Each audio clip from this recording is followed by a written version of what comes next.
Good morning and welcome to the third meeting in 2026 of the Local Government Housing and Planning Committee. And I remind all members and witnesses to ensure that their devices are on silent. I better do that myself. The first item on our agenda is to decide whether to take items 4 and 5 in private. Are we agreed? We're agreed, thank you. The next item on our agenda is to take evidence on the draft climate change plan from the Cabinet Secretary for Finance and Local Government. And we're joined by Shona Robeson, who is the Cabinet Secretary for Finance and Local Government. And she is joined by Gareth Feeney, who is the Interim Director of Heat and Buildings Delivery. Philip Rains, who's the Joint Deputy Director at the Domestic Climate Change for Domestic Climate Change at the Scottish Government, and Daniel Hines, who's the Deputy Director in the Infrastructure and Investment team. And I welcome you all to the meeting.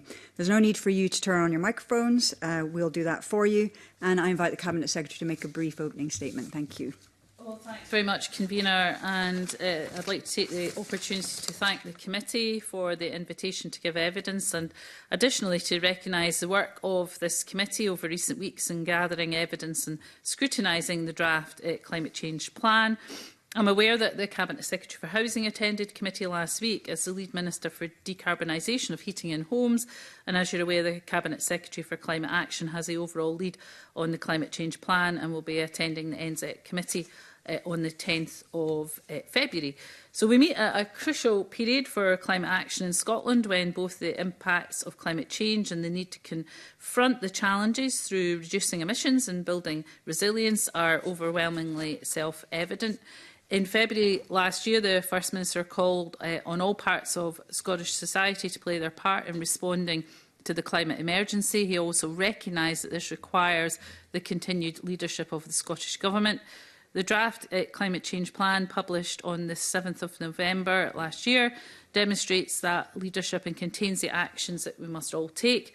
Government, the rest of the public sector, industry, other organisations and individuals to reduce our emissions and realise the economic and social benefits available from doing so. Scottish local authorities are crucial partners in this effort. For that reason, the draft budget I delivered to the Scottish Parliament on the 13th of January included an additional £20 million in capital funding for local authorities to respond to the climate emergency. My draft budget demonstrates that this government remains committed to playing our part in global efforts to tackle the growing climate emergency. Despite the difficult financial circumstances currently, we will invest at least £5 billion to support our efforts to deliver a just transition to net zero and climate resilience. And this includes money for renewable energy development, carbon-free transport, more carbon-free heating for businesses and homes, and funding to restore Scotland's natural environment. Delivering climate and nature action at the scale needed will require significant costs, but as Professor Graham Roy, Chair of the Scottish Fiscal Commission, has said, doing nothing, not responding to the challenge of climate change, will be far more expensive and damaging to the public finances than investing in net zero. It's simply not an option. So the draft climate change plan will deliver on our first 3 carbon budgets from 2026 to 2040. The carbon budget levels are in line with advice provided by the Climate Change Committee and demonstrate that the Scottish Government's ambition and commitment to delivering net zero carbon emissions by 2045 at the latest is unchanged. That's complemented by the Scottish National Adaptation Plan, which focuses on building resilience to the effects of climate change that are already with us and can no longer be avoided. This draft climate change plan is the first in the UK to include the costs and benefits of the policies within it. Indeed, those policies can deliver significant advantages for all of Scotland, both in terms of direct financial benefits and wider co-benefits across society, like cleaner air, reduced road congestion, as more of us switch to using public transport where possible.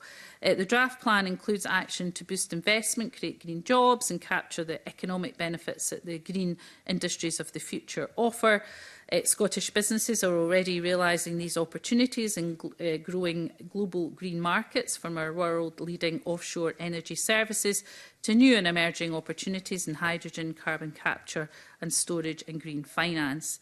A key focus of this committee has been the buildings chapter of the draft climate change plan, and we know that our building practices and heat and buildings policies are essential, both due to the level of emissions that the sector is currently responsible for, but also because this is critically important for the just transition in Scotland.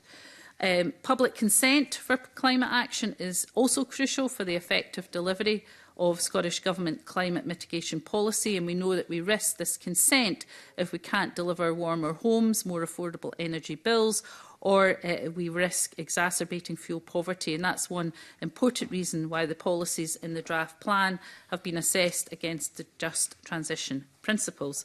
This assessment also contributes to ensuring the deliverability of the policies, and we're looking forward to strengthening that still further through discussions with stakeholders and key delivery partners, including local authorities.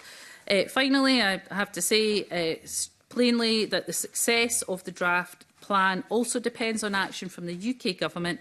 Most significantly, as this committee has heard previously, steps must be taken to reduce the price of electricity.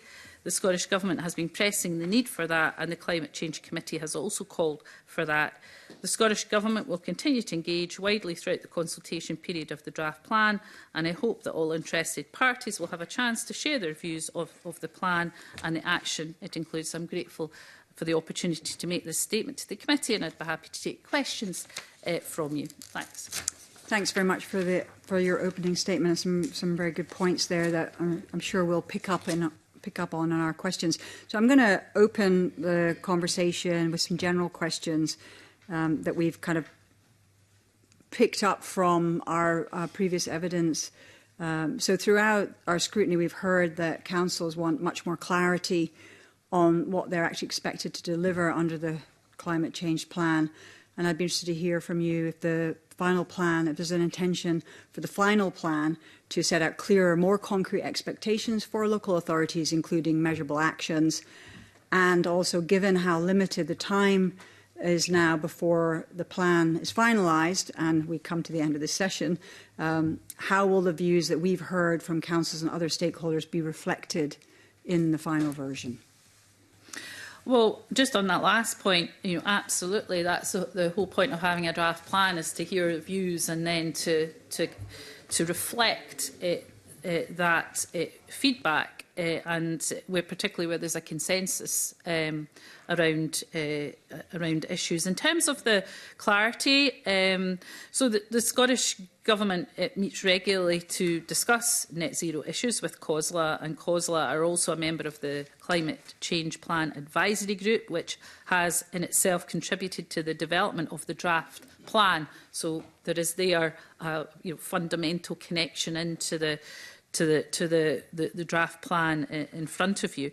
As you know, local authorities are, of course, independent of Scottish Government, but the draft plan outlines the direction of travel across 7 sectors of the economy that ministers consider necessary to reduce our emissions and contribute to delivering net zero. So in particular, contributing to reducing emissions for heat and buildings, transport and waste are particularly relevant to local authorities and their responsibilities. And we consider the information in the draft plan to be particularly relevant and useful to local authorities in deciding how they will contribute to the delivery of Scotland's climate change plan and achieving net zero. We're also working with local authorities to take forward the Climate Delivery Framework, which aims to enhance collaboration between local and national governments to effectively address climate change and achieve net zero targets by 2045. And relevant work under that framework includes the improvement of data and climate-informed decision-making through the rollout of the Scottish Climate Intelligence Service and the development of an overview of the various net zero commitments and targets that have been set by individual local authorities. I think we're also working with COSLA to deliver workshops for local authorities to discuss the draft plan. So I hope all of that will help in terms of the clarity and the clearer expectations. That doesn't mean that all 32 local authorities will do the same thing and focus on the same thing. When you think about urban local authorities, will perhaps have a different focus than some rural local authorities, and that's absolutely fine. So some of the areas I've described and the tools will help them to define what it is they're going to focus on delivering, and then the tools to make that happen. I guess the thing is that in the plan there's 7 sectors, and yet local authorities, local government, there isn't a dedicated sector, because there's that thread running through where there's an expectation. And Annex 3 assumes that there's going to be extensive local authority delivery, but my sense is that what we got from our evidence sessions is that the roles weren't clearly defined in that space. I do have to say that when we had that evidence panel with Solus, COSLA, Climate Intelligence Service, and there was, I think, a couple of others, I was very moved by the fact that I really felt that they were really wanting to get on with it, and they were really ready for this. So I think that was really fantastic, and I think whatever we can do at the national level to really support that is really important, to kind of remove those blocks and barriers. But as you've said, local authorities, they're different. They're going to be also starting from not just what they need to address, but also they're starting from different places. So I'd be interested to hear how confident you are that all local authorities are in a position to drive that level of progress the plan depends on, and what will the government do in situations where councils are struggling to keep that pace? Yeah. So I think the honest answer is, like everything else, 32 local authorities don't all move at the same pace. Yeah. So there are always those that are further advanced in whatever area of delivery. So I think of heat networks, for example, in Glasgow are quite far down the road of looking at the financing, the models, how to test and make that happen, whereas other local authorities perhaps not so much. Now, part of that might be the size of Glasgow, the capacity that it has compared to smaller local authorities. However, I do think the sharing of information so that, once something has been done, it doesn't have to be reinvented 32 times. It can be the learning from that, and also the opportunities for collaboration between local authorities. Again, this will be important in thinking about district heating systems, and technology. Things that are being done could be delivered over more than one local authority. So I think that is the way forward. In terms of some of the very small local authorities, they may need further support in terms of how they can contribute, and the supports that I've referred to. There are others that can help those smaller local authorities to define what it is they're going to do and how to do it. I think that's fair to reflect on.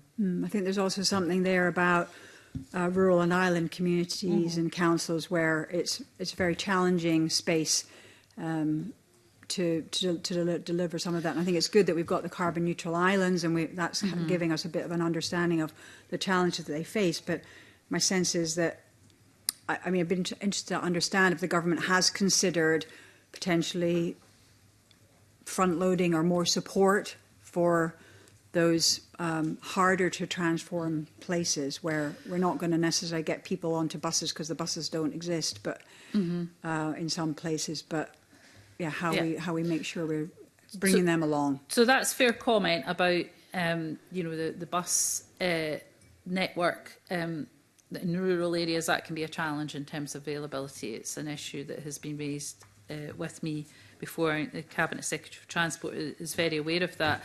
Interestingly, with the islands, so we have been working very closely with Shetland, Orkney and the Western Isles around a new accelerator model for the islands. Now, the accelerator model has been used in many parts of Scotland very successfully. It's a way of generating funding for infrastructure investment. Think about Granton, in Edinburgh for housing, where the Scottish Government will contribute to the revenue costs of that borrowing. But we haven't really done it in an island context. And actually, when you think about it, it's really important because our island communities, particularly if you think about Shetland, is hosting a lot of the renewable infrastructure. And I think there is a sense of the need for communities to get something back for hosting that infrastructure, and the accelerator model that we're exploring is a good way of doing that, because the priorities will be determined by the islands themselves, not just the local authority, but we would expect the local authority to be discussing with the local population what those priorities are. But I think giving real visibility to not a payback is maybe not the right term, but an understanding that actually there is a pressure on infrastructure from hosting these major offshore wind farms, and therefore being really upfront about the need to have investment in infrastructure, housing, roads, and whatever else. Some of which will absolutely be around decarbonisation and reducing bills and all of that. So I'm quite excited about the accelerator model applying, and the three island authorities have been really keen to work with us in coming up with that model. Okay, that is very interesting. And I was going to ask this question later, but I'm going to ask it now because you introduced renewable energy and that whole idea that Shetland Islanders are hosting that infrastructure, and they should therefore see more infrastructure that benefits them personally and transforms their lives and supports them to move towards helping us meet our carbon ambitions. But I wondered if the Scottish Government has explored the possibility and the opportunity for actually moving to a space of ownership, so ownership of renewable energy. In other countries, Denmark and Netherlands are often cited around that, where I think in both countries, certainly Denmark, it's 50% community ownership, but that could be community and local authority ownership of renewable energy. And I just wonder if you've thought about entering into those conversations, because that ownership rather than benefit could bring considerable income both for local authorities and communities to help us with the ambitions that we're talking about today. So there are, I think, some small-scale examples of community ownership in Scotland, and again, the principle of that is a sound one. I think the issue, if you look at the scale of the offshore renewable sector in Shetland, for example, it is enormous, and therefore that private investment required is of a scale that it requires that private investment. I also think there is a judgment here around where we have limited resources. I say there's hardly a day goes by when I don't remind everybody of that, and therefore there is a question about what's the balance of that public sector investment and private sector investment. I think there are partnerships where that can work effectively. I think the principle, though, which I was just really referring to, is that communities need to see the benefit of the infrastructure investment, particularly where they're hosting. That can lead to pressures, it can lead to disruption. It needs to also lead to direct benefits for those communities. Now, that can be through ownership, but it can also be through recognition, like the accelerator deal, where there will be clear infrastructure investment that will be on the back of local authority borrowing that we will help with the costs of. And I think it's important that also those companies look at the investment required. So some have, of course, looked at investing in housing, which would then become permanent, affordable homes for the future. But I think there's definitely more in that space.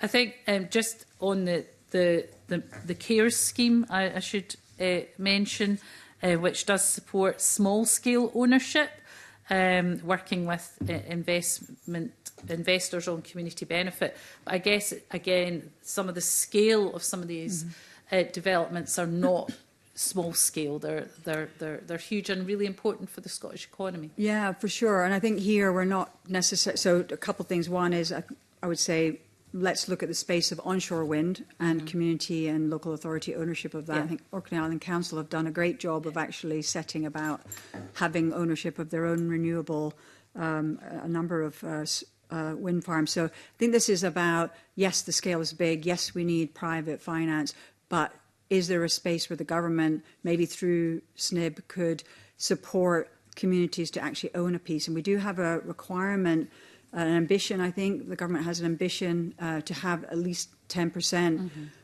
community-owned energy. Yeah. So I'm not talking here about, it's fantastic that we've got the island of Yell with their 5 wind turbines or Tyree with their 1. But I think when we see these big farms going up onshore, what communities need to see is that they actually have some ownership in it. And I think that could really help with the general direction of travel that the government's wanting to go in terms of meeting the ambitions around renewable energy. Yeah, it's a principle we would agree with, and the CARES scheme is one such avenue to help that happen. But yeah, the principle is one that we would agree with. Yeah. Okay, thanks very much. We're going to move on to a new theme. We've got a number of questions around costs, finance and council capacity. And I'm going to bring in Evelyn Tweed with the first few questions. Thanks, Convener, and good morning, Cabinet Secretary and officials. Thanks for your answers so far. How will you set out the expected distribution of costs and benefits across local authorities, and how has this informed your budget decisions? So, the support we've given to local authorities is through the local government settlement, and that underpins the local government finance. I mentioned in my opening statement around the £20 million of additional capital that can be there to support. It builds on the funding that local government got last year. And then in terms of the support to local government of actually developing their plans, I mentioned earlier on some of the supports through the climate delivery framework, the climate intelligence service. We have also other supports, the public sector heat decarbonisation fund, the heat network support unit. We have the Sustainable Scotland network. So there are various funds that, in addition to the settlements, are there to support local authorities to get on with it. I don't know if anybody wants to add anything. Yeah. Bill? Maybe just to say that one of the ways to think of it is in terms of the as indeed the Cabinet Secretary was saying, the kind of policies and areas where local authorities are going to have the biggest responsibilities, and that will be things like transport, buildings, particularly maybe in the first instance, public buildings, decarbonisation of public buildings, and there's funding for that. And my colleague Gareth might want to say something more about that, and waste. And their budget clearly sets out, as indeed does the spending review, areas where that kind of funding has been set aside, and local authorities will get that funding in the time-honoured way they will do through the distribution of funding through the mechanisms agreed with COSLA. You mentioned benefits. That is, it's an important question. It's probably a trickier one in some respects, because some of the benefits are going to be more national, and where they actually fall in terms of individual local authority areas may not always be apparent. It may be straightforward if you were thinking in terms of how much individual consumers buying an electric vehicle might get, and just work that up across the country. But when you think of the wider benefits, particularly when you're getting onto what we call the co-benefits, the health benefits that come from climate change, that is a more difficult issue. We wouldn't necessarily see that as something that local authorities would be. I think they would probably want to see the national gain in benefits rather than the specific parochial area. But it is one where we will be wanting to work with local authorities to establish that more, if only for the fact that if you can demonstrate those benefits at a local area, exactly as the convener was maybe suggesting earlier with regard to community ownership of renewable energy. It's a powerful case for the reasons to make these changes. So that area of benefits and the way those benefits play out locally is one that's very much at the forefront of our mind, but particularly as work going forward. Thank you. Do you have anything to add, Gareth?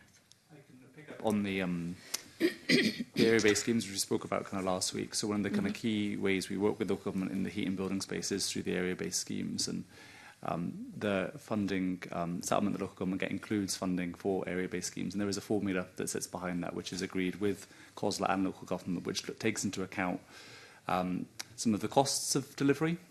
So if you're in a rural island area, higher costs for delivery, so that is accounted for in that formula, and also the rate of fuel poverty. So we're looking at how best to target and distribute that funding for those area-based schemes and delivery. And Phil also mentioned support for public buildings decarbonisation. That's not done on a kind of a basis where we are allocating that out to local government. There is a kind of fund which we will work with local government through to help support their projects on buildings decarbonisation. So that's a more centralised fund that is there to support delivery. Thank you. And to move on, Cabinet Secretary, in terms of the budget, we heard from local authorities that they are worried about funding gaps, social care. How are you balancing the budget?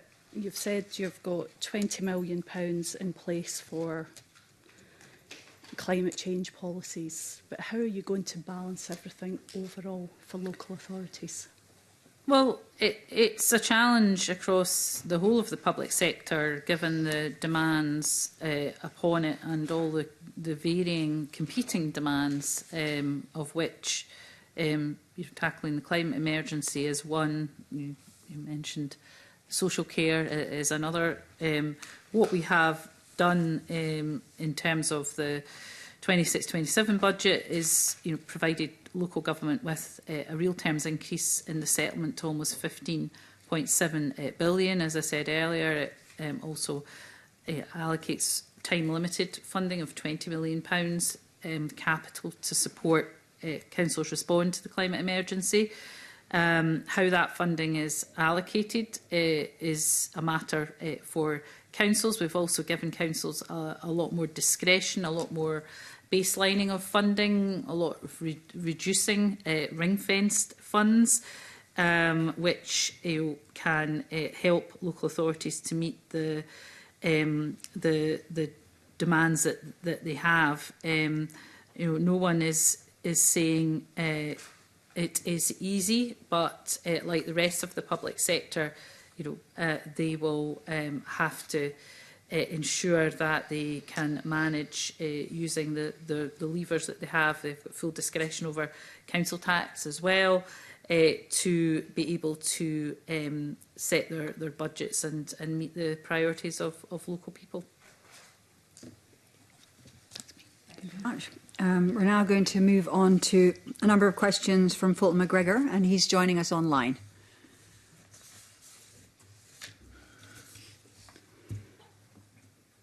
Your mic's not on yet. Hang on a minute. This is where we get to have a little pause and catch our breath. Yeah. There you go. Can you hear me? Yes. Yep, excellent. Thank you, Convener, and good morning to the Cabinet Secretary and officials. Staying on the same sort of theme as my colleague Evelyn Tweed was on, can I ask what scope there is for offering local authorities multi-year spending plans to support the delivery of net zero policies, Cabinet Secretary? Well, the spending review obviously sets out what is, I would describe as indicative spending envelopes for the course of the spending review. However, and there is a big however, every spending review becomes more of a guide than where the reality ends up. I don't think there's been a spending review in history where the actual figures have ended up being the figures that are set out in the spending review, because all we can do is to set out based on the spending envelopes from the UK government spending review is what is anticipated. So if you look at the course of the spending review, it's a bit of a V shape, with 27-28 being particularly difficult, and then a little bit better in 28-29. Capital has a real terms decrease over the course of the spending review. Do I think that will hold? Absolutely not, given that there's a UK general election coming in 2029. Apart from anything else, I suspect that trajectory will change. If you look back to the 2022 spending review, I think the assumptions being made around what local government was going to get by 2025-26, I think it was something like £10.7 billion. I'll need to get you the exact figures, but the actual reality was about £2 billion higher than that for 25-26. So the point I'm making here, maybe in a rather long-winded way, is that spending reviews are a guide, but the reality of the funding changes. It changes because of in-year shifts, it changes because of further consequentials, it changes because the UK spending review changes, and all of that. So, so I know, that local government has, made commentary around the kind of fairly flat cash outlook across the spending review. But, like every other spending review, those will not be the figures of where local government or the public sector generally will end up. Okay, thanks very much for that clarification, Cabinet Secretary. Can I ask as well if there are any plans, do you have any plans to use finance and workforce planning levers to support dedicated multidisciplinary net zero teams within local government? I'll maybe come to Gareth or Phil around. Yeah, Phil. Mr McGregor, I'm not aware of specific dedicated funding for that. That would probably come through the general funding that local authorities receive, and they can decide how best to support their capacity building and skills and, I guess, team building on that basis. But as the Cabinet Secretary was saying earlier, I guess our contribution to supporting that has been through the joint funding with COSLA of the of SCIS, the Scottish Centre for, the Scottish Climate Intelligence Service, which is, in a sense, we provide the resource that helps support the building up of those kind of skills, those teams, that capacity for local authorities to understand what the different climate change challenges are in their area and how best to marshal data and respond to that as appropriate. So we are investing in a central resource to help build those kind of teams and that kind of coordination function that I think you're referring to. But I'm not aware of dedicated funding, I think, necessarily to create those teams, which I think would be more within the local authority's own responsibility. Thank you. Okay, thanks for that as well. Thanks for that clarification. A final question from me, Convener, if that's okay. We know that evidence stresses that local authorities almost sit at the intersection of housing, transport, planning, public health, etc. I'm just wondering, Cabinet Secretary, how can you ensure further that local government finance settlements support the integrated place-based programmes rather than siloed funding by portfolio? I mean, I think this is a fair challenge, and I do think we need to continue to work to get out of siloed funding. It's quite difficult because of the way budgets work to do that, but we absolutely should do it. And there are great examples of taking a place-based funding approach. I mentioned Granton earlier on. It is a good example of various parts of government and various funding streams being brought to bear in a locality that can really be more impactful than the sum of its parts. So looking at land, looking at housing, looking at transport, renewables, even the artworks, is bringing together a huge number of different parts of government to focus on a place that is going to be a really important area for growth, for housing and for the Edinburgh City region as well. So I think that's a good example. I think we can build on that and take a place-based approach more generally to ensuring that our funding goes further and is more impactful. I think we can get better at doing that, if I'm perfectly honest. Thanks, Cabinet Secretary, and thanks, Convener. Fulton, can I just check? You mentioned you might have a supplementary on something. I don't know if you managed to get that in. No, I think it's been covered. Thank you. Super. Thanks very much. I just wanted to pick up on a couple of points that Fulton was raising there around the workforce capacity, because Annex 3 actually doesn't do any modelling around workforce capacity, and I just wondered if that's something that we need to be looking at. So it's more than local authorities forming small teams of multidisciplined, knowledgeable people in it. It is also, do we have the capacity? Do we have those people coming through a pipeline who actually have those skills? Because that's something that did come up in evidence frequently. Well, I suspect these are discussions that would be getting picked up in the framework and the workshops. But again, I'll maybe ask colleagues to come in on the detail of that. You don't need to, yeah. We'll do it for you, Philip. Thank you, thank you. Would that were true for so many things in life. I think just to build on that, so there are a range of issues to do with delivery, of which I would include things like making sure that there's the pipeline of workforce skills, the capacity for local authorities, and indeed others, I think, to be able to deliver on what we set out in the climate change plan. There's a range of those issues that need to be worked through. We will be hoping to set more of that out, I think, in the final climate change plan, not least responding to some of the responses that have come in on the CCP, and indeed through evidence for committees such as this. And we'll be wanting to work through what that means for local authorities at these workshops, which will be kicking off in the next couple of weeks.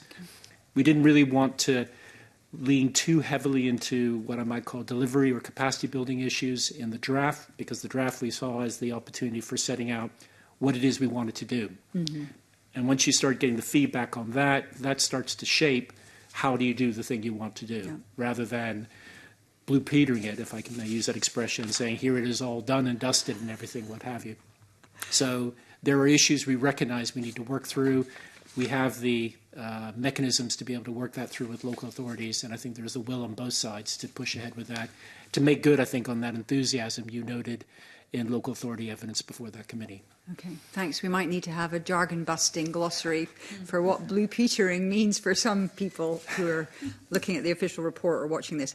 I just wanted to also pick up on the Cabinet Secretary, your points around Granton, and I guess in that way, I mean, throughout this whole session, there's been conversation about how do we get out of the silo, and it seems to me that Granton is a very fine example of bringing in transport, bringing in housing, looking at it all together, and so I guess I want to celebrate that and note that it can be challenging to get out of the kind of budgetary silos. Once you've got something on a spreadsheet, it can be difficult, I think. But yeah, just really say that that's a fantastic example, and it would be great to see more of that happening across Scotland. Yeah, definitely. Yeah. I would agree with that. I'm now going to bring in, so we're going to move into partnership working, community engagement and infrastructure. And I'm going to bring in Willie Coffey initially with a few questions. Thanks very much, Convener. Good morning, Cabinet Secretary and colleagues. Just on the theme about community engagement in its widest sense, how does the Government and our local councils progress this to try to bring the public along with us on the journey? I'm forever hearing from local constituents about how little they actually know and they're aware of, about how to get on this journey really with us, and who they can trust for advice and guidance and so on and so forth. Could you just share some views, Cabinet Secretary, about how we can improve that and reach every community in Scotland about the journey and the hopes that we have for this transition? Yeah, I'll bring colleagues in on some more of the detail on this, but I do think when I refer to the public buy-in and the public, acceptance and consent is really important here. I think it's also fair to say there's a lot of misinformation out there. I mean, that's stating the bleeding obvious, but there is, particularly in the climate change net zero space. You know, if you think about 10 years ago, there was a political and kind of global consensus around what needed to be done and why. I'm not sure that's the case anymore as we sit here.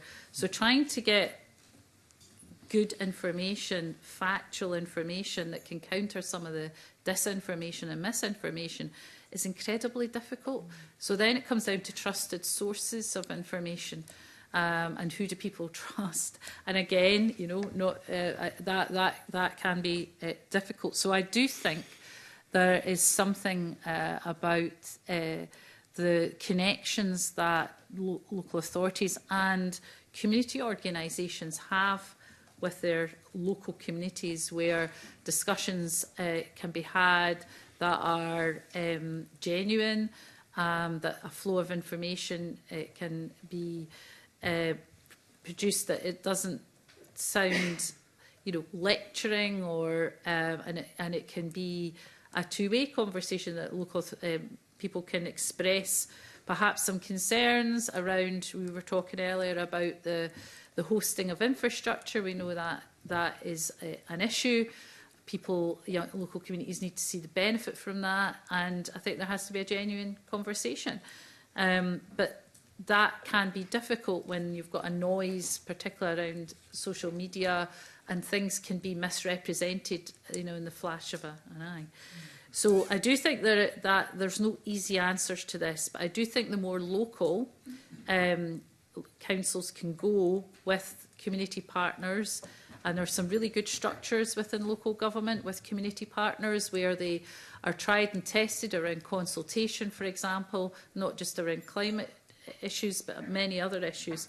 So, you know,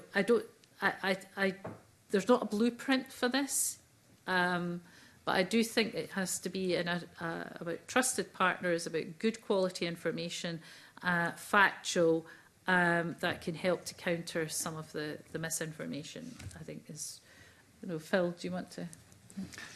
And just to build on the Cabinet Secretary's point, I think the Scottish Government's recognised the importance of investing and being able to provide the kind of structures that help to enhance those already existing community engagement structures that the Cabinet Secretary was speaking about. So we've invested in climate action hubs, as they're called, which is a network of these kind of, if you will, kind of places where that kind of that engagement with local communities can take place, involving the local authorities. And indeed, there's an event that will be taking place tomorrow with the Cabinet Secretary for Climate Action and Energy, looking at how the climate action hubs can respond and take forward, if you will, the climate change plan. At the same time, we've also, annually, been investing in how we might engage with local communities, or how local communities can be part of that wider climate conversation. So there is funding through something called the Climate Engagement Fund. It's an annual fund which will be continuing into next year, which helps to support projects across Scotland that kind of enrich those that kind of dialogue. And I suspect over the next year, much of that dialogue will focus around what the climate change plan will mean for local communities and how to ensure there is that buy-in the Cabinet Secretary is speaking about. Okay. I mean, people sitting in their homes right now, maybe listening to us, where should they go? Could they have a look at Heat Energy Scotland, for example? It's a good website. I've been there myself. Is that a place where you would point people to go and have a look? Would you look at your local authority website to see how people can participate in the transition? Would those be the recommended routes to give to people that want information, say, now? I might respond to that in several ways. There's people who may want to come and take part in the discussion around climate change. What does it mean for my household? How can I support it? And if I have concerns about it, what have you? And I think some of the engagement events, the engagement mechanisms I've talked about before, are part and parcel of that, particularly climate action hubs. But there's also something about the way that people who have an interest in heating or in transport or other aspects that affect their lives, particularly as it comes through local authority services, there is something about making sure that what happens in climate change informs them. So it's not you go somewhere necessarily for climate change. You may go interested in heating, and whatever information you find in heating, and I think you've drawn attention to one of the key sources on information on heating, we'll find out about climate change. It's about how you mainstream this into everything we do, because that's the trick for ensuring that climate action is part and parcel of our discourse and our lives going forward. It's seen as as a thread running through all the different services, all the different parts of our civil and economic and social lives. Okay. Okay. On the specific question about retrofitting our heating systems in our homes, do you see a role for our councils to be the principal trusted partner, perhaps? Again, I refer to engagements I have with my own constituents, Cabinet Secretary, who say, we don't know who to trust. Mm-hmm. We're scared that if we buy a system from Company X, they might not be there next year at this time. Mm-hmm. But hopefully the councils will always be there.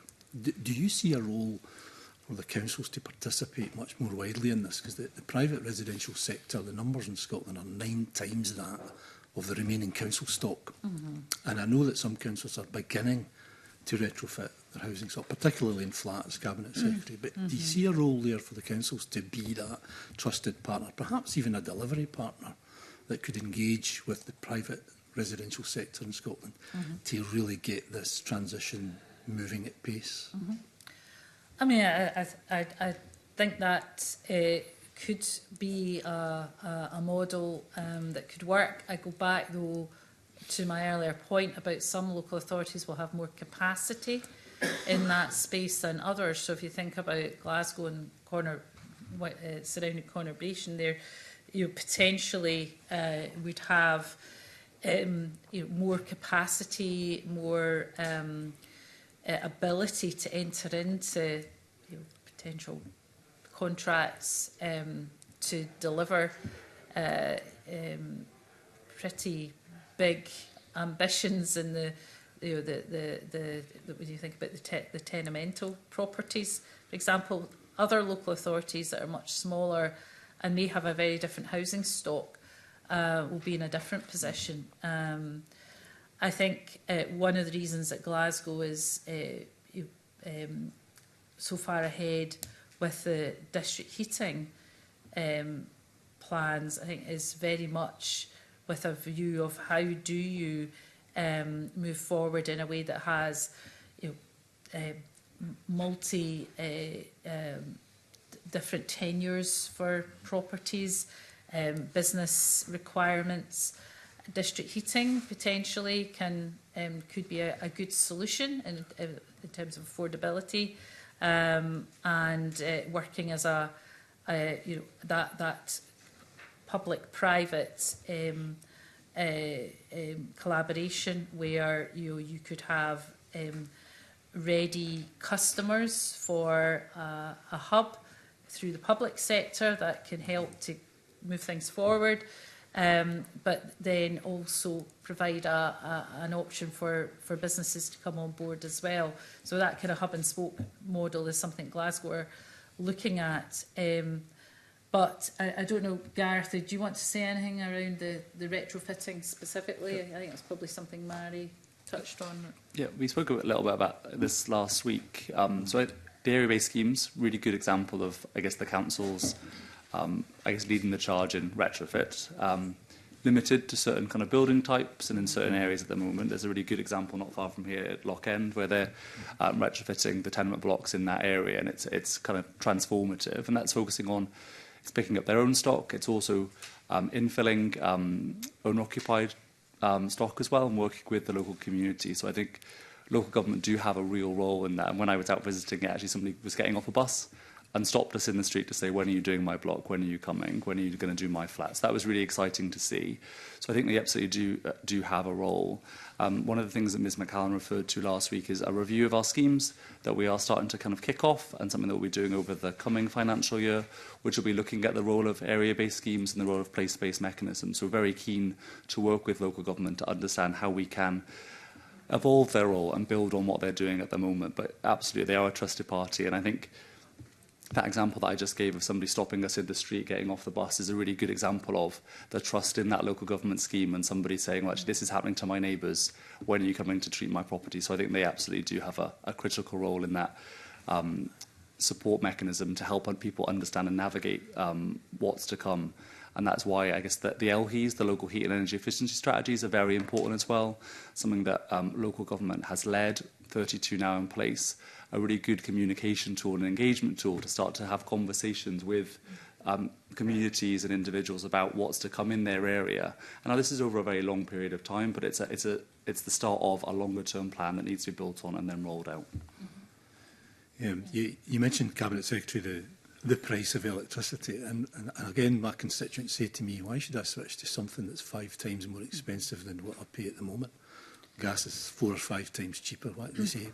And I don't have an answer to that. And you've said that we don't control that, but one of the other issues is the cost of buying something like a heat pump. It could be £14,000, and I know there's grants there available for people to do that, but it doesn't quite reach £14,000. So people say to me, I can't afford that. So I'm not in the game in terms of transition. That's why I was asking about, could the councils play a role here in being the volume provider to bring prices of these units down significantly so that they become affordable for people to make the transition? Would you I think there is an economies of scale there in terms of the price, and obviously, as you said, there are grants, but you know the price of electricity is a major issue here. And the UK government, we've been pressing them around the pegging of electricity to gas and the need for a renewable electricity price differential. The benefits to Scotland from that are immense. So, I think just to reassure you, it is a regular area raised with the UK government, and there has to be movement on it. Do you see there being movement on that in the next few years?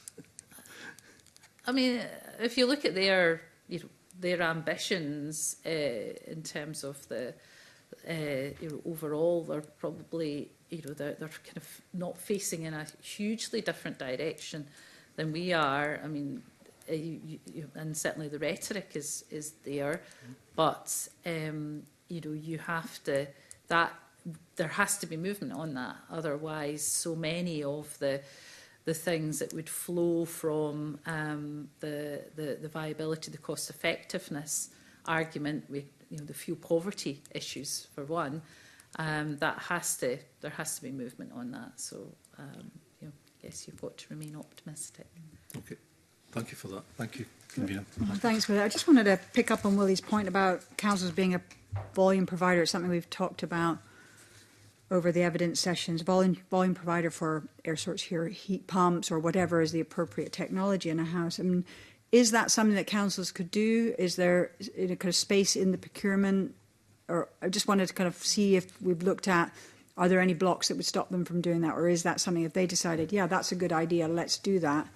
Let's be part of that rollout and that trusted provider of not just the, Home Energy Scotland offers that pathway for people to find the supplier, the person who's going to fit the technology. But Willie's point is, could councils be the place where you go to actually buy it because of economies of scale and therefore you get a reduced amount? Is there any block in the way of that if a council decided they wanted to do it? I'm not entirely sure. I'm not sure. Is that something we could revert back around? Yeah. There may be procurement issues, state aid. I don't know. Yeah. I think that it's Be good to have a look at it, We'll come back to you on that specific question. Yeah, that would be great. Willie's not done, but we're going to move to Mark, and then we're going to come back to Willie with some more questions. Mark. Thanks, Convener. Good morning, Cabinet Secretary. The Convener was talking about community or council-led and owned and developed renewable energy schemes, and what we've heard is one of the blockage to that are the infrastructure issues and also grid capacity issues. And I wonder if the government has done any work with local authorities and identifying infrastructure or grid capacity issues and potential solutions to those. can I bring in Gareth or Phil? Gareth, you want to? Or Phil? Yeah. I think there's a general answer to that, and not wanting to pass the buck again, but there may be a specific one around heat and buildings that might actually enable, I guess, the issues to be encapsulated. So I think it's a theme, I think, running through this evidence session. I suspect that different local authorities will have different sets of needs. And the important thing is once we're clear on the policies, the expectations going forward, which we'll be working with local authorities once in the run-up to finalising the climate change plan and beyond, to work out what it is they need and what those different expectations should be. And they'll be different for transport, they'll be different for waste, they'll be different for heat and buildings. So how they will work out will probably depend on each of the local authority areas. And I guess the two sides to that are helping the local authorities to better understand what their infrastructure needs are going to be. So they have to be able to work out themselves, working out with their communities, their citizens, what it is they need to do from an infrastructure perspective in those areas that local authorities have a particular role. And I mentioned those three sectors as one where that's true. And then having the resources and the capacity to be able to take that forward. Is it possible maybe to do, Gareth, showing with heat and buildings, particularly with the LHWS, with the schemes and things, how that might work in practice? Yeah, absolutely, Phil. So I guess two things, right? One on the kind of grid capacity kind of point that was asked. So I guess that is reserved really to the National Energy System Operator, the network companies themselves, and the regulator Ofgem. So that's something that we are working with them, and we're seeking to engage with them. A big area of focus is the regional energy strategic plan, which will kind of set out the future of networks over the longer term and how they need to evolve, and it's the mechanism by which we'll be planning. They will be planning and facilitating that early investment in capacity and network upgrades. So one of the kind of key things that we're kind of working with the NISO on and engaging with local government is around those strategic plans and how kind of development needs to fit in and how that can then unlock that development longer term.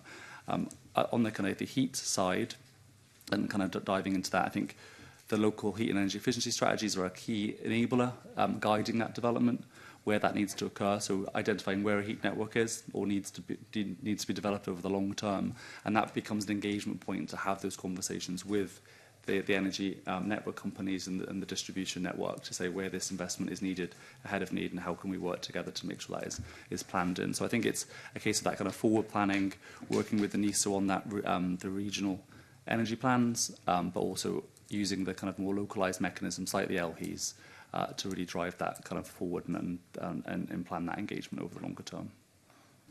Okay. Thank you. The other area I wanted to cover was on planning and how local authority planning departments deal with the requirements in the climate change plan. So MPF 4 Policy 1 requires planning authorities to give significant weight to tackling the climate crisis in planning decisions.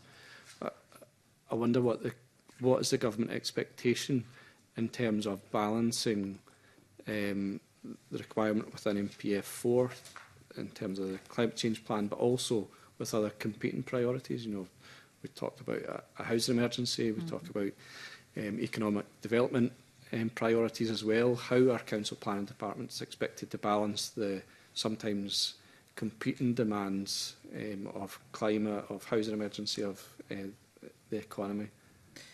I mean, I think it's a fair question, and you know, as you pointed out, the local development plans are currently being prepared by planning authorities, and they have to take NPF 4 into account.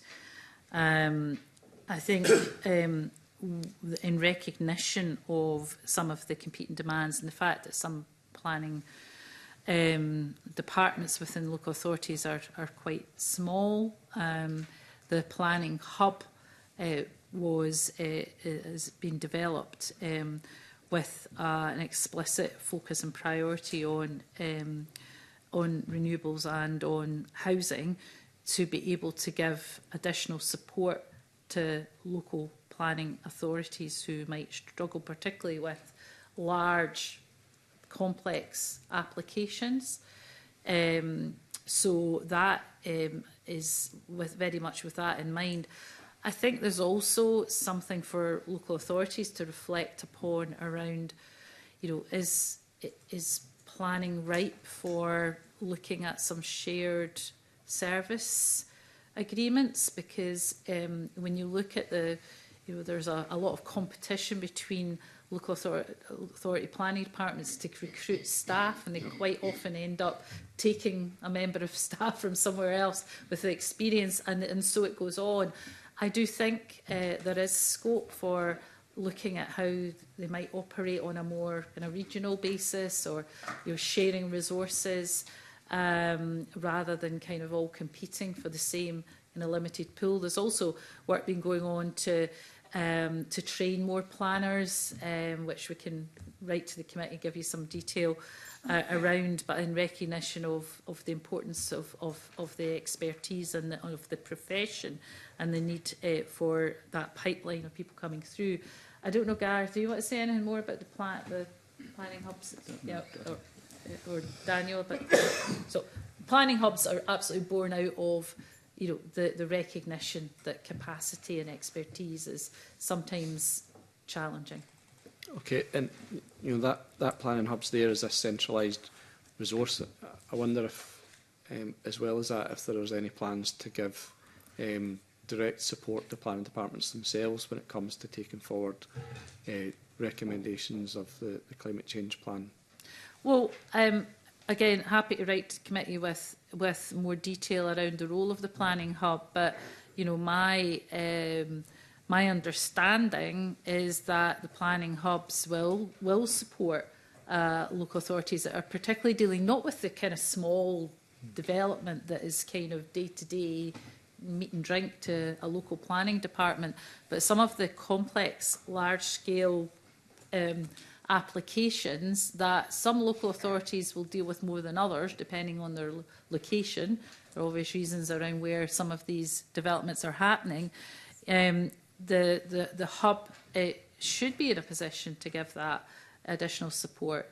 So it's Ivan McKee that is overseeing the hub, but it was very much with that in mind. But happy to furnish the committee with a bit more up-to-date information of where that is and what's happening, and where what is the practical support they may align to a local authority trying to deal with something that could consume all their time because of the complexity of it, and we'll set that out in writing. Okay, thank you. Thanks very much. And I'm going to come back to Willie Coffey. Again, Convener, Cabinet Secretary, this question is really about local authorities and transport, decarbonising the transport network, and the role that the councils can play. And again, constituents tell me they would much rather go to a park and ride in a town like Kilmarnock within the urban setting or just outside it, and make their journey to places like Glasgow rather than queue up in the M77 every day, which, northbound and southbound is chock-a-block with cars, to be perfectly honest. Do you think there's enough in the budget to encourage the councils to develop park and ride at scale, to try and encourage people to make this modal shift? Because when I make my journeys to Edinburgh from Kilmarnock, the M77 is just chock-a-block constantly, and I get the sense that modal shift isn't taking place, partly because it's difficult to find big park and ride spaces in a town like Kilmarnock. But by and large, do you feel that there's enough encouragement, funding or otherwise, to promote this and to work with companies like Stagecoach, bus companies, and with ScotRail in terms of the capacity to take extra people on their services if we do succeed in getting the park and ride thing working properly? Yeah.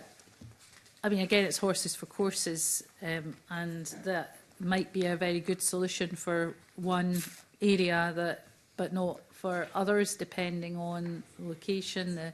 But I think as a principle, it can work effectively.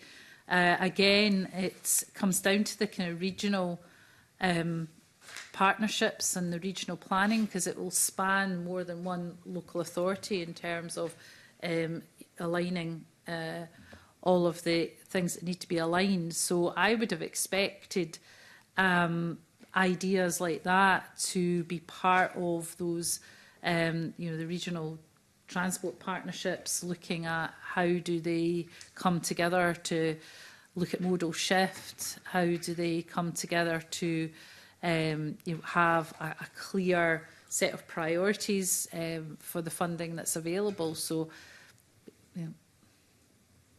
Do you see much evidence of it taking place, though? I mean, I appreciate my journey is kind of restricted to M77, M8.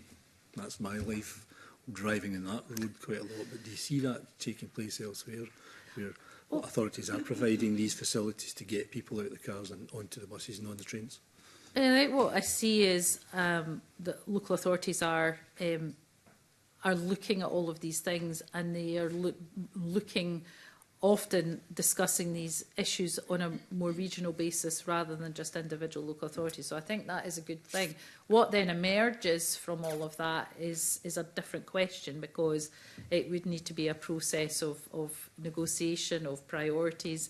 One local authority's priorities may not be the same as their neighbouring local authority, which is sometimes where things can become quite difficult. But I would hope that part of the work that's going on to support local authorities to come together, to prioritise, to plan, these are absolutely the type of initiatives that would emerge around modal shift. That's one idea. There are many others, but that's one idea of how to make public transport more accessible, how to encourage people out of their cars, to make it more accessible and more affordable. So, but we can certainly have a look and see whether there's any partnerships that are looking specifically at park and ride. I'm not aware of the details of that specifically, but we can ask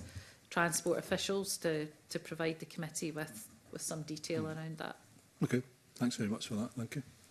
Thanks, Willie. I'm just going to broaden it out a little bit, because it's really been flagged to us that transport's one of the hardest areas to get that shift, whether it's modal shift or whatever.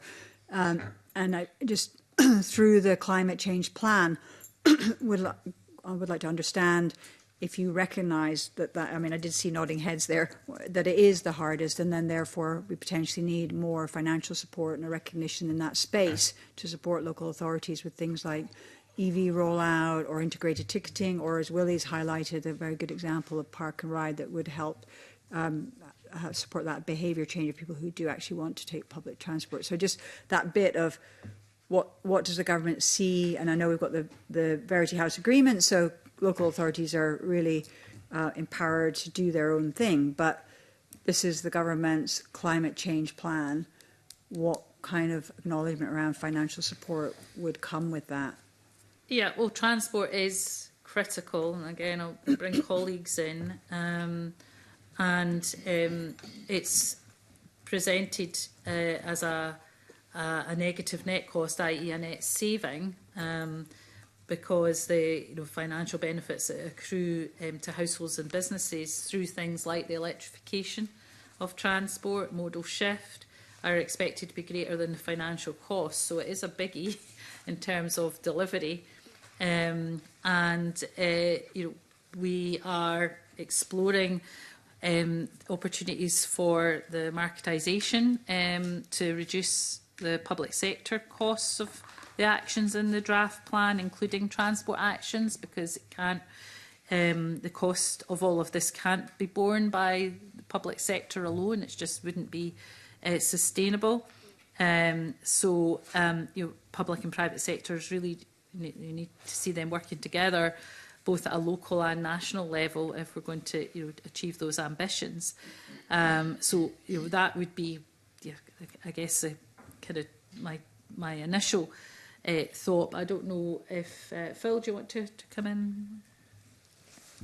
There are different ways to tackle that kind of issue. There's never going to be one way to do it. And a lot of it's going to come down to modal shift, as you rightly point out, convener, and the incentives that the public sector, both national and local government, can do for that, as well as the electrification of transport, hence the kind of investment that's made in EVs. And if you will, central government, national government has different particular roles doing different things in that. And I think the climate change plan, the draft climate change plan, gives examples of that. And I think I can maybe best support the Cabinet Secretary's answer by giving examples of that. So there's support for behavioral change. So you want more people to pick up EVs rather than use fossil fuel cars. So there's a role which is there in the budget and the spending review as well as in the climate change plan for central government to be able to help support the investment in EV infrastructure and consideration about incentive schemes and things what have you. So that's, if you will, central government trying to affect the decisions of individual consumers. There's what Mr. Coffey was talking about earlier, and you were alluding to there, convener, about the support that national government can do for regional strategic approaches, and the active travel budget's all about that. Looking at it from the perspective of how best to integrate different transport systems to be able to shift that, to be able to support that shift from modes, as well as, again, looking at individuals, for example, with regard to cycle schemes and things what have you.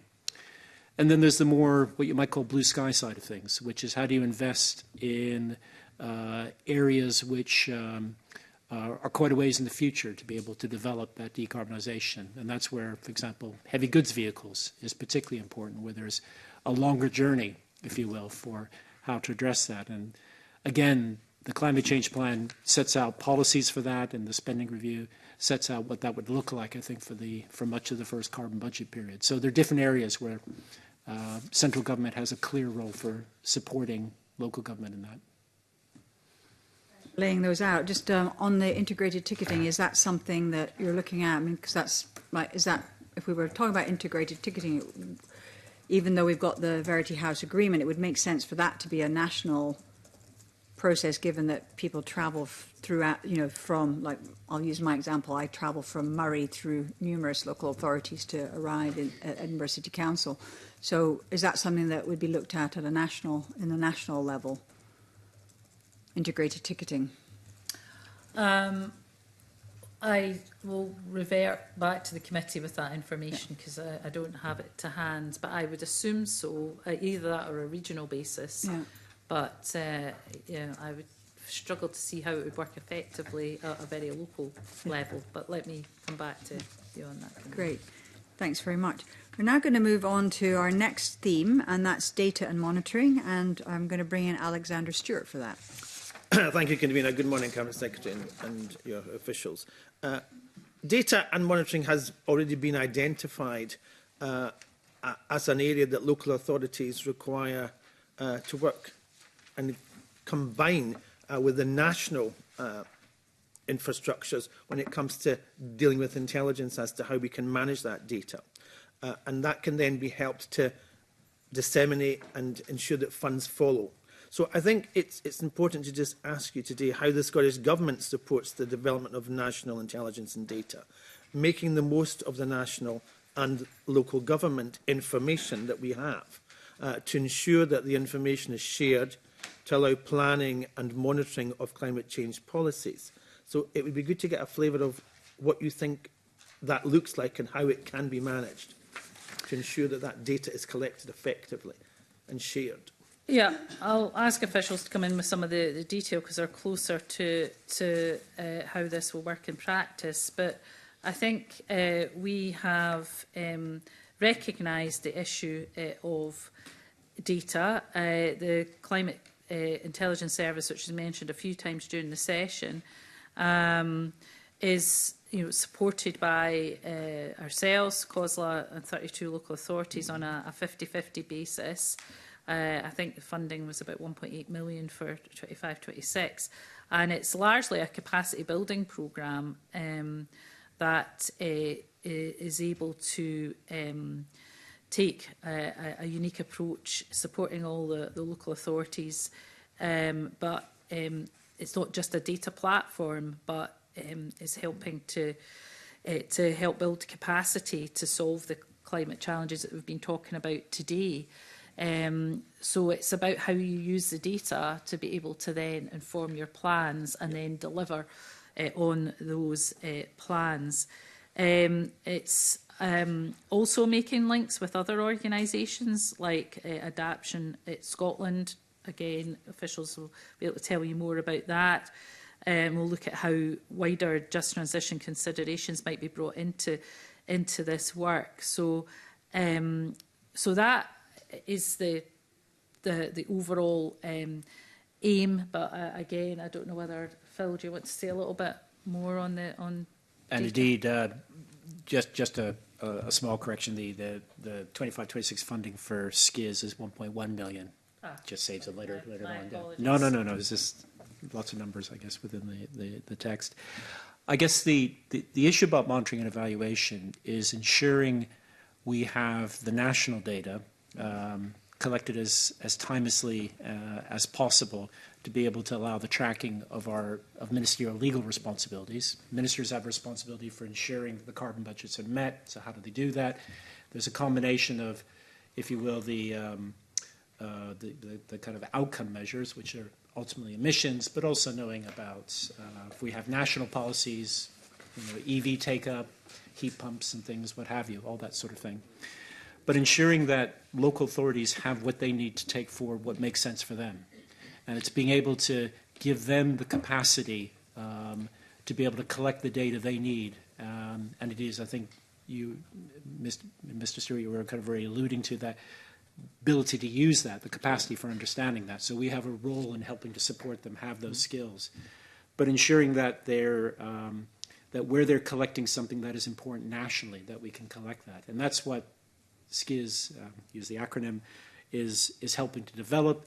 It's what the Climate Delivery Framework has identified as one of its key priorities, and one of those areas where there's a clear shared interest with local authorities being able to do that going forward.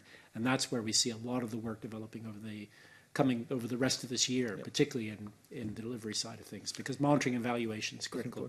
If you don't, sorry. Yes. The shared ideas that you've suggested and the monitoring that needs to take place are crucial. But you've also alluded to this morning about that some councils are struggling and others are not, depending on the priorities they put into the case and how they can lead that. And it's about early warning systems as to evaluating and ensuring that they have that in place. Have you got some views as to how that can be achieved? Because as we've heard already, not all are running at the same level or at the same start, but you all want to try and get the same goal. And it's how you achieve that in the timescales you've set and the funding packages that are open to them to do that. Well, I would have thought the framework would help with that, but Phil, do you want to say? Absolutely, and I think probably the best way to do that is that through something like the Climate Delivery Framework, you establish what you might say the de minimis is that all local authorities can do, and you make sure that they have the capacity for that. So if there's certain information systems or data gathering that they have that's set up, and then you start with collecting what you might call the bare minimum data that everyone does, but you keep investing to try to help those areas be able to develop what they need, either to support a more sophisticated, increasingly sophisticated national data gathering, but also the local data gathering as well. I mean, a lot of them already have this, and there is something about facilitating the learning between different areas. So Glasgow, for example, has got terrific experience with regard to, for example, heat and building decarbonisation and whatever, and they have been very active in sharing that learning with others. It's being able to use that and build it up, both from a national level, supporting local areas, but helping local areas support themselves. And there's the early warning indicators that are to be developed. We've heard about that process. It's in plan. So how will these early warning indicators be developed as part of the plan to link with local government reporting duties and their existing data collections to capitalise and capture what you are trying to achieve and what local authorities are trying to achieve, and to meet the goals and to get the targets and to progress? Yep. So a lot of that is going to be about the prioritization of what kind of data gathering investment you want to take forward. So emissions historically lags. You don't want to wait 2 years, which is what we do, to find out, oh, we should have done something 2 years ago. So a lot of work has been going on, certainly among Scottish Government analysts, to look at what are those kind of early indicators, those trailer indicators and things, what have you. And the trick, I think, will be to, as we work with SCIS, as SCIS works with local authorities within the framework of the Climate Delivery Framework, is to work out what are the de minimis, if you will, for those early warning indicators. not really being the analyst myself, I couldn't perhaps give those to what have you, but there are ways of being able to do it. And if we could do it collectively in a way that all local authorities feel they can get the benefit of it, but they also feel they can support the national effort on that, that would be an area we'd want to prioritise going forward. Okay. Thank you, Convener. Thank you very much, Alexander. I've just got a couple of questions. So on the data piece, so in 2021, I represent the Highlands and Islands, and in 2021 I went off to visit folks around the region, and I met with climate officers across local authorities. And at that point, there was a kind of, oh right, so we're in this role. It's quite a new role. We're in this role. What are we measuring against? What are our benchmarks? What are we all trying to do? And is there something coherent? There was at that time a feeling like, well, there isn't anything that we're all having to do, so we could have local authorities doing different things. Is the Climate Intelligence Service part of trying to pull a coherence and create a bit of a benchmarking framework so that local authorities are looking at the same things and we're measuring and monitoring the same things? Phil? Simple answer is yes. Yeah. What that looks like for different types of indicators, I think, is still to be worked through. Right. But and I think it's also important to reflect that local authorities often set their own benchmarks, if you will. A lot of them do have, much as we have nationally, have their own sets of targets, commitments that they've made, and they are looking to make sure that their systems, for their own reasons, can be able to capture that as well. But that is, I guess, consistency is probably one of the central goals, I think, of SCIS, and it's over the next year or two, what have you. So we all know exactly what it is we mean when we look at certain things. We all know exactly what the benchmarks are, and then we can build. Much as Mr. Stewart was kind of saying, we need to build upwards from what you might say those core set of early indicators are to be able to get that right information. So we have a more sophisticated way for collecting that information, analysing it, and helping both local and national effort. Okay, great, thanks. And then just on the early warning indicators, that part of the conversation. So Annex 3 is relying on early warning indicators. The plan in general seems to be going for more of a backloading. So there's seems like a lot of staging ground, a lot of preparation up until 2030, and then suddenly we're going to move very quickly somehow. So I think there's a question in there around confidence, and do we have a confidence that? I think I'm concerned about putting a lot, which is really going to come after. It's going to come towards the end of session 7. So we're talking about 2030. That's pretty much the last year of session 7, and then suddenly into session 8, we're going to get some movement. And I just wonder if you've been thinking about that kind of timing of things. Again, I'll bring Phil in a second, but yes, I mean, if you look at the phasing of the climate plan. For sure, I guess what is though a reality of, we can plan ahead of what we think we know, but technology moves on. The political climate it may move on in a way that is not entirely helpful. So we can set out what our expectations are and how we will plan for what we know and expect, but I think it is fair to say that there are. I'm going to end up talking about unknown unknowns, and I'm going to avoid doing that. But there are risks inherent here of what we assume to be the case that may not end up being the case. Yeah. So that's all you can do with a plan that spans the length of time this plan spans, is to set out your objectives and the flow of funding, what you think can be done when. Beyond that, it is very difficult. Phil?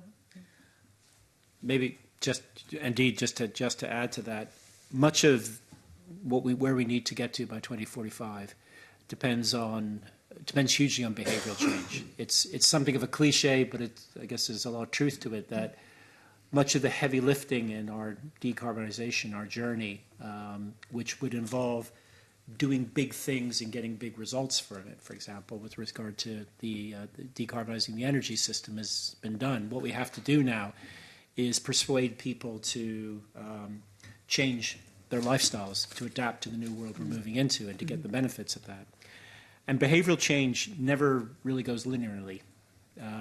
It often requires a lot of change in the environment, investment in different things before you get to tipping points. And the tipping points will differ. We may be reaching a tipping point with regard to electric vehicles, for example. We are probably some ways from that with regard to decarbonizing our domestic heating systems. So you would expect there to be not a simple line, if you will, what have you. And what those curves look like is very much into an analytical terrain and things, what have you. But I guess from our perspective, it's no surprise, given the weight that behavioral change will need to play in the road to 2045, that there is going to be a lot of investment with maybe not as much signs coming out of it that the decarbonization is moving as rapidly as we would expect when that investment kicks in, particularly towards the end of the maybe around carbon budget 3, carbon budget 4, and the run up to 2045. Okay. That, of course, can't be used as an excuse for not making the investment, not for taking the action. But there's maybe a distinction between showing the commitment and taking the action and maybe, if you will, expecting the results from it. Okay. So this is not necessarily going to be a question, but a comment tying together a couple of things have come up. So the behavioural change piece that you just talked about, but also, Cabinet Secretary, I think you talked earlier about the need for trusted partners and trusted sources of information. And a comment I want to make is that when we had the panel with COSLA and SOLAS and SCIS, Scottish Climate Intelligence Service, and others that came in, what I was really kind of heartened by was the amount that they were leaning in, the amount that they were really wanting to get on with it. And I just wonder if there's something more that could be done by government, by national government, to support telegraphing or getting it out to people that our public services they're doing it. They get that we have to do climate change, and they are already putting that in place. Somehow that's not necessarily filtering through to people on the ground, to constituents. So there's something there for me that I was just really struck by how ready they are, and they're beyond ready. They're already doing it, and I think there's something possibly that they are trusted people. Or they need to become those trusted people that could really telegraph the need for the behaviour change and the modal shift and that kind of thing. I mean, I think what I would say is, well, look, this is a draft plan, and the reason that we're, having these conversations is around what more needs to be done, what particular emphasis needs to be given. And that's definitely something that, we'll feed back and we can take back, is around what is the role of local authorities and, trust, and their trusted partners are very community-based. Is there something in that around communication, better communication, consultation, two-way conversations about what communities want and how to do that in partnership with people? It's not something that can be done to people, so we can take that back as a something to reflect on in terms of the final plan. That would be great. I've just got a couple more questions under the heading Next Steps. So the first is, and I touched on this in the beginning, but given the very limited time between the end of scrutiny and finalising the plan, I'd be interested to understand what processes are in place to ensure that parliamentary and stakeholder feedback genuinely shapes the final document. And I'll just integrate my other question, and if you can give us some concrete examples, what feedback has already been integrated into the climate change? So some concrete examples, if it is a kind of living document, that would be great to hear.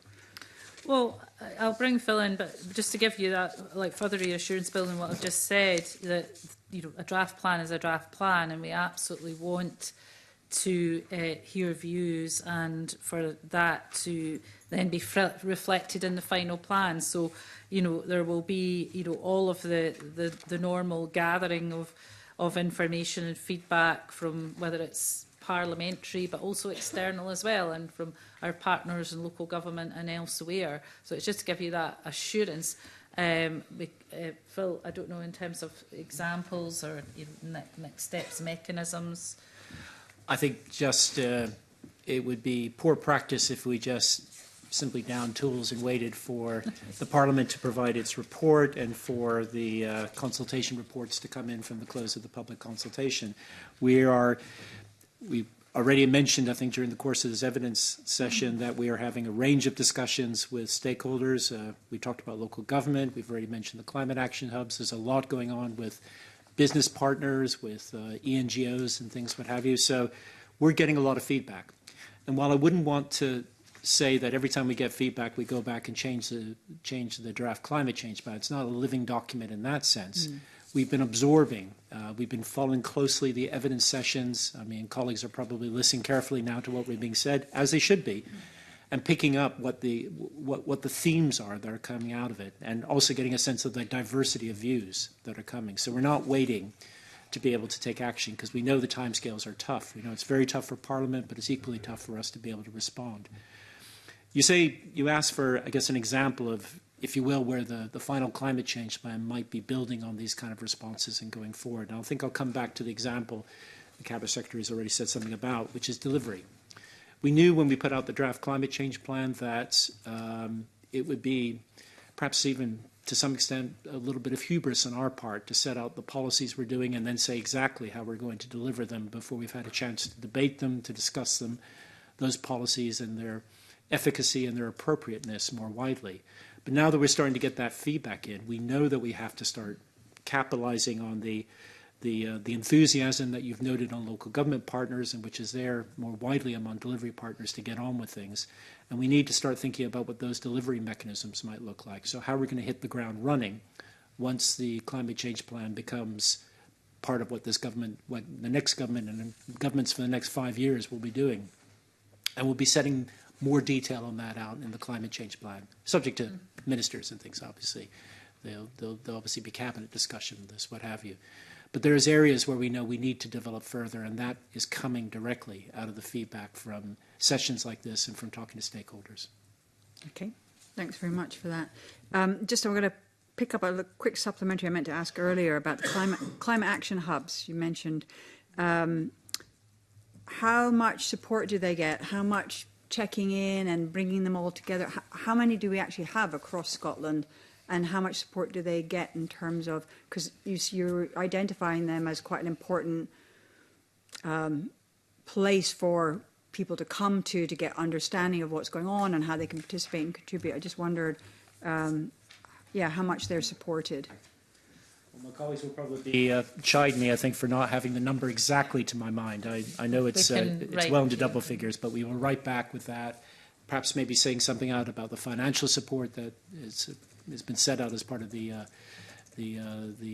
budget, and I guess the regular engagement they have with themselves, because they get a lot of support amongst each other, but also with central government as part of that. So it's something we can come back on. Okay.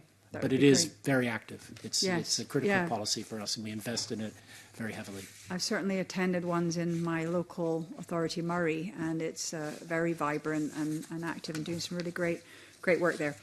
That brings us to the end of our discussion and our questions. So very much appreciate you joining us this morning. I think it's been very helpful, very insightful, and I look forward to seeing how we've influenced the final plan in the sessions.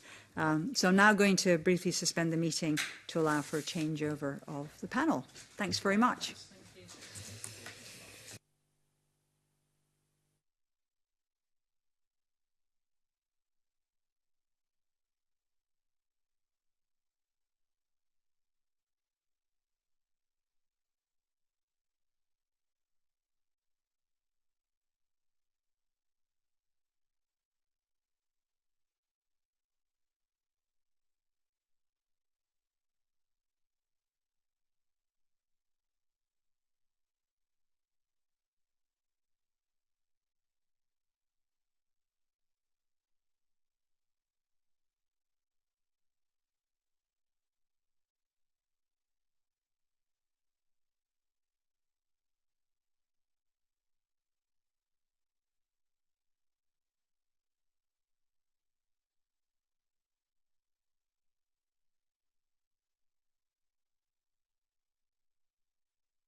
The next item on our agenda is to take evidence on the budget 2026 to 27 from the Cabinet Secretary for Housing.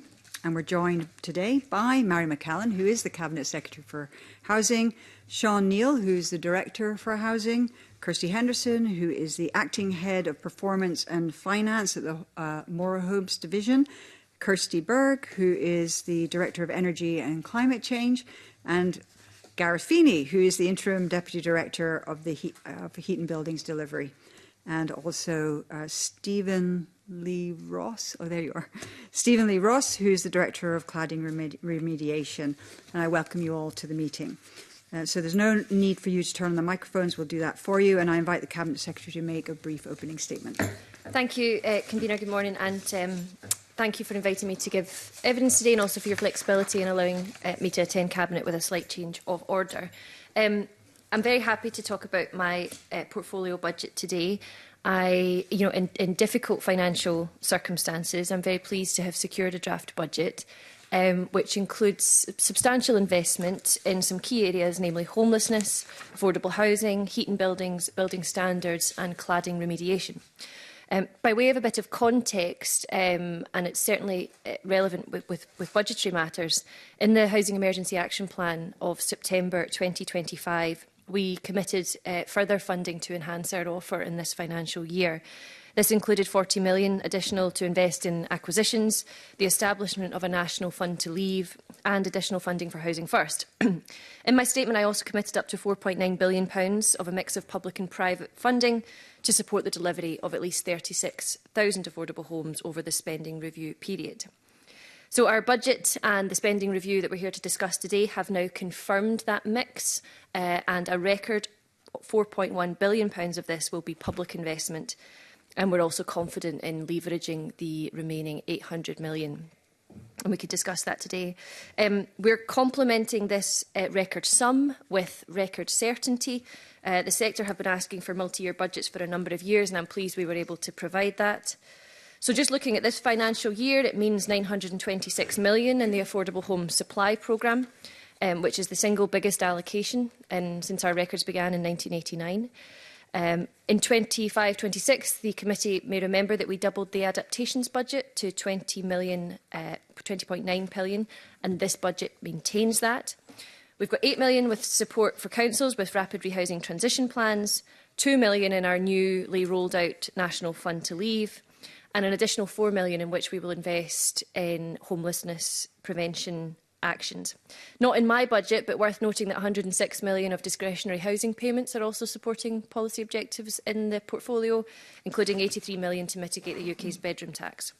Turning to decarbonisation quickly, and I don't want to take too long on opening remarks, Convener, but we are allocating £1.3 billion to heat and buildings over the spending review period, which will allow us to maintain investments in our schemes and in our headline grant and loan offer. And on cladding remediation, Convener, we're making £371 million available over the spending review period. This is in line with our commitment that homeowners should not have to pay for essential cladding remediation, and speaks to the national effort that will be required over the 15-year programme, in which we expect between £1.7 and £3.1 billion to be invested. I will pause there, Convener, in the interest of time, but much to dig into, and my colleagues and I will answer your questions. Great, thank you very much. And I think that was a very positive opening statement. So thanks for your efforts on in this portfolio and in the space of the budget. We've got a number of questions around the Affordable Housing Supply Programme, and then we're going to talk about energy efficiency and decarbonisation, and then cladding. So that's the areas we want to cover this morning. So I'm going to lead with a few questions. So you've set out a 4-year investment profile for the Affordable Housing Programme. I'd be interested to get a sense from you how confident you are that this profile actually puts Scotland on track for the commitment of 110,000 homes by 2032, and specifically from your work you've been doing, could you tell us what the risks are of so much delivery being pushed towards the final year, and what you're doing now to reduce those risks? Yes, of course. Thank you, Convener. So all of this centres on our target to deliver 110,000 affordable homes by 2032. And sometimes when I'm talking about that target, I like to remind those I'm speaking with that this is the sort of second part of a target, because the first one was met to deliver 100,000 in 2021. So I think that's important context, and overall we're now sitting on around 141,000 affordable homes having been delivered since 2007. But you're quite right, in 2021 we set that new target for 110,000 by 2032. To about September 25, we had delivered just over 31,000 towards that target. We will have numbers for the rest of this financial year, and then we expect that 36,000 will be delivered over the next 4 years. A couple of points to make on that. First one, I expect that 36,000 is not the ceiling of our ambition over the coming 4 years. It's the minimum that I would like to see delivered through that mixture of public grant and the scope for leveraging private investment. The other point that I would make, and you touched on this talking about the accelerated delivery in the latter years, that will be necessary. The first couple of years of this targets programme were disrupted, as so many things across our economy were, with COVID and with Brexit disruption and inflationary pressures, which continue to hurt the construction industry. So we are having to respond to that, and we will have to increase delivery towards the end of the programme. But what I would want to give the committee confidence on is that everything we're doing now is about trying to scale up in order to be in a position to achieve that. So it's not just about how much public grant we can offer. That 4-year certainty that we're providing allows the supply chain to scale up in order to be in a position to deliver, our construction industry to be able to deliver, our councils to know what's coming, and of course the house builders as well. So I suppose to conclude, I know that it is a bit of a sharp curve towards the end, but everything we are doing now is about preparatory work to be able to deliver that. Okay, great. Thanks very much. So you mentioned the construction sector. Construction, inflation and viability are clearly central to whether homes get built. And I'd be interested to get a sense of what assumptions you're using for construction cost increases over the next 4 years. And do you expect the grant per home to keep rising, or are you expecting the sector to absorb more of the costs? So just on that last point, Convener, the public grant does rise. And I'm quite sure that table has been published as part of the spending review. But if not, it will be in due course, I'm sure. But the profiling of the public grant over the 4-year period is that it rises. Okay. And that's intentional. By way of factoring in inflation, we will take account of a degree of predictable inflation when we are thinking about how we'll use that funding and what it might deliver. Of course, there are going to be things that are always out with our control. No one expected some of the economic shocks that we've suffered in recent years. Part of it's within our is out with our control. But those things which are the funding, the certainty, the policy landscape, for example, exclusions from rent control for mid-market rent and build to rent, they are all about saying everything that's within the government's control, we are going to try and create an atmosphere which can simplify and speed up delivery in the coming years. Okay. That's very helpful. Although I guess we're about to arrive into a moment of uncertainty with the upcoming election, but we'll see where we get to there. I am going to move on to a question around the Scottish National Investment Bank and the work that you're doing in that space. So you've said you're going to work with Scottish National Investment Bank, otherwise known as SNIB, to accelerate housing investment and bring in more private finance. And I'd be interested to hear exactly, or as exact as possible, what work is going on. And when will we see tangible outcomes like new funds, new partners, or increased starts? Thanks, Convener. So the Scottish National Investment Bank are an absolutely critical partner, independent from government, absolutely, but a critical partner in housing investment, and not least in bridging that 800 million gap. And we work really closely with them, and I suppose I would summarise the position just now as there has been great work to date, and I've got some examples of that here that I can speak to, where the investment bank have made an investment and it has made a substantial return and delivered homes in communities. But I think probably the more important thing is that there is real opportunity for that to increase. I've been speaking with SNIB, and they've been doing a significant amount of market testing on the appetite for growth in housing, and I think it's fair to say that there's a lot of it out there, provided the right conditions can be created for investment. So I suppose just by way of example, we have the Thriving Investments Mid-Market Rent Fund. SNIB invested 60 million into this fund to deliver affordable quality rental homes across Scotland, and of course that's in mid-market rent. This fund has a mandate to build 1,500 high-quality homes close to major city centres, and it's already delivered 742 mid-market rent homes, with another 449 in development. That's a city example. The other example I have in front of me is a very different proposition. It's in Lerwick, and it's a £730,000 investment, which has supported the construction of 6 high-quality one-bedroom homes for key workers in Shetland.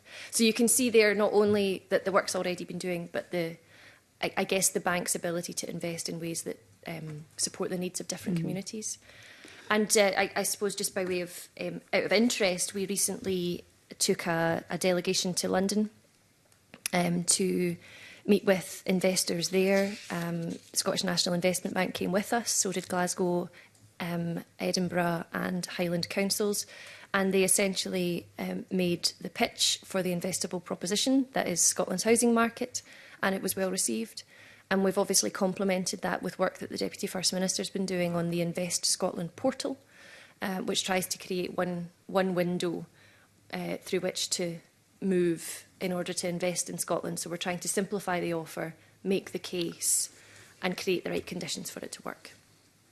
Okay, I mean, it sounds very positive. I think one of the things that alarm bells ring, I've started to kind of think about quite a bit over this session is it's one thing to invest, but my sense is that Scotland suffers from a history of extraction. So the wealth gets extracted, and one of the pieces of work that we've been doing over this session is the idea of community wealth building. So there's something about how do we make sure that, yes, we're encouraging all that external investment, but how do we make sure that the wealth isn't completely extracted through shareholder, etc., and that the communities actually are invested in? How do we build that wealth? And maybe that's through some of earlier we were talking about place-based work with the Cabinet Secretary for Local Government and Finance, and the amazing work that's happening at Granton, out of silo, cross-working. But the main point is, how do we make sure there's investment coming, but we make sure that the wealth stays with the communities? I think it's a really important point, Convener, and I think there's probably two strands to it as far as I see. The first is a more general point, which is to say that a lot of these homes that are being delivered from investment are about unlocking economic opportunities for the local area. So I mentioned that Highland Council were talking about their pitch for investment. That is geared to a very large extent by the significant economic opportunities that you'll be very familiar with around Highlands and Islands, and sorry, just Highland Council area for their part, but I see it more widely. But they won't be unlocked without housing. So there's definitely a local community benefit which is reinvested into the communities from that. Then there's the separate question of just making sure that we use local contractors and that, you know, the greatest economic opportunities extracted in that way, and the community wealth building work will absolutely help us to achieve that. And also one more bit of interest is that I've been trying to support SME house builders, because I know that they have in particular had difficulty in recent years. They're less able to withstand shocks. But they're also really critical to rural and island areas as well, because that's principally where they operate. Yeah. So it's very much a whole systems approach that we're trying to take, but the community wealth building work will be critical to it as well. Okay, thanks for that. It's good to hear that you are aware of the issues of SMEs, because that was something that we learned about, and I think we had a rural session quite some years ago now, where we heard that after 2008 the bottom really fell out of that sector. So it's good that you're nurturing that. I'm going to move on, and we're going to stay in the same theme. I'm going to bring in Evelyn Tweed. Good morning, Cabinet Secretary and officials. Thanks for your answers so far.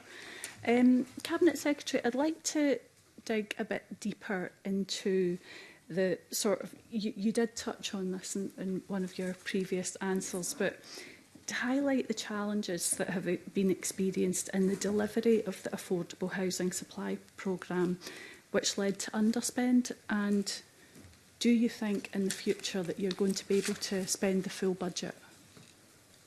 Thank you. Very important question, and something that occupies our minds a great deal. I guess the early years of this parliamentary term were hampered, or delivery was hampered, by the economic events that we know were ongoing and that you've alluded to, and there were underspends in those years. Now, if I'm just getting my financial years correct, we fully utilised last year's budget, so the 24-25 year, and we are on track to do the same in this financial year, 25-26. So it demonstrates two things, I think. Firstly, that just general conditions are picking up, and secondly, that the approach that's taken to deployment of the Affordable Home Supply Programme by the Scottish Government and by Kirsty's team is on the ground. It works really closely with those to whom we're offering grants. We stay in really close contact with them. We help to monitor progress. It's also a really flexible scheme where, I mean, Kirsty, you can probably say more about this than I can, but where Kirsty and her team in their area offices will, review proposals, will make the money available once the allocated spend has been made, not in advance of it, but equally can be flexible and can move money around to where it can be spent to make sure that we're fully spending that budget. But I don't know, Kirsty, if there's anything more you wanted to say about managing underspends. Yeah, obviously we were in that unfortunate position in the first few years of this Parliament, which also coincided with the peak of a profile of our budget as it was originally planned. But our teams work very closely with local authority partners to put in place strategic local programme agreements on an annual basis, and they're reviewed very regularly where problems with specific projects are flagged. There's also an element of slippage built into all those programmes, so that if something is to move or shift or slow down, that another project can come in and be accelerated to take that up. And we work as far as possible with local authorities to make sure that they can utilise their full resource planning assumption for their local authority area. But there will, of course, be circumstances where that just isn't possible.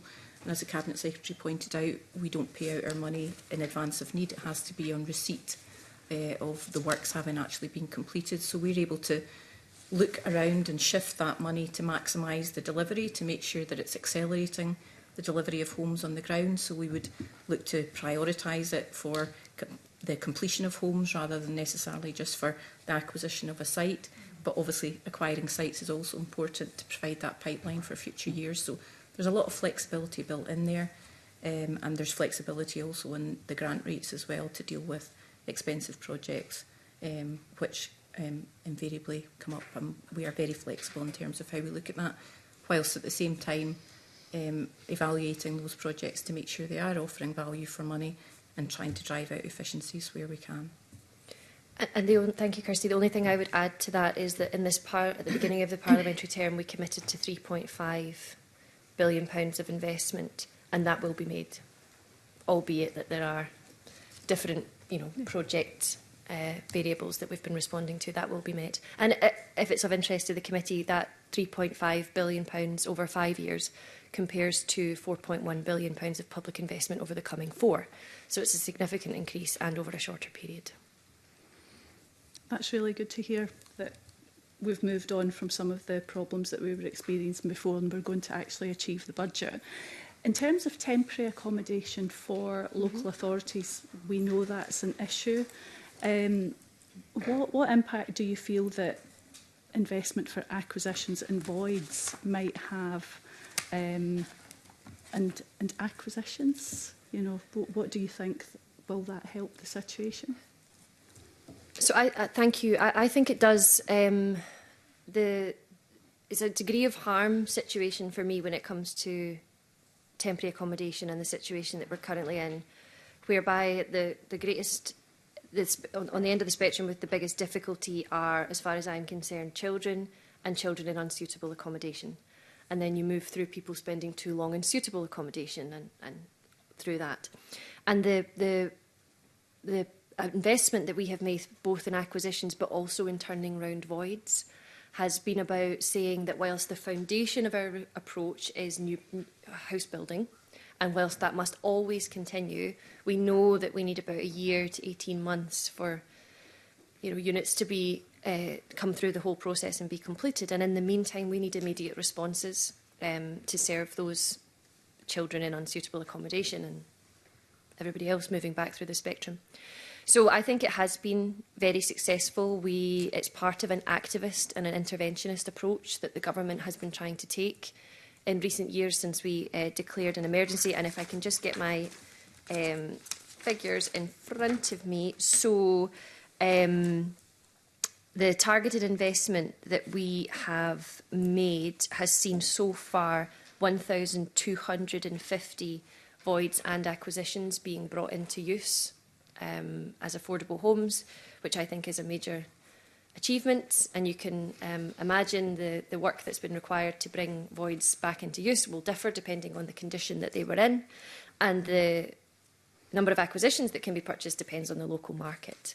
But I think that it has been a really important part in providing immediacy in the programme. It's something we've always done. Acquisitions has always been part of it, but it's been ramped up significantly of late, and I think it's made a big difference. When I did this work, when I was in housing, Yep. what I found with a lot of the acquisitions where they were in bad condition, they often took quite a long time to bring back into use the works that were required. Is there quite a lot of flexibility when organisations are looking at these sort of properties, that they have that flexibility to do the work, and it does take a bit longer, but you get a good product in the end? So I'll come to Kirsty for the details on the flexibility. The funding in recent years has been directed, for the most part, to those areas with the greatest strain in their homelessness services. And to my mind, there is a lot of flexibility in what they're able to do and what they're able to acquire, because essentially it's based on their local market, which they know better than I do.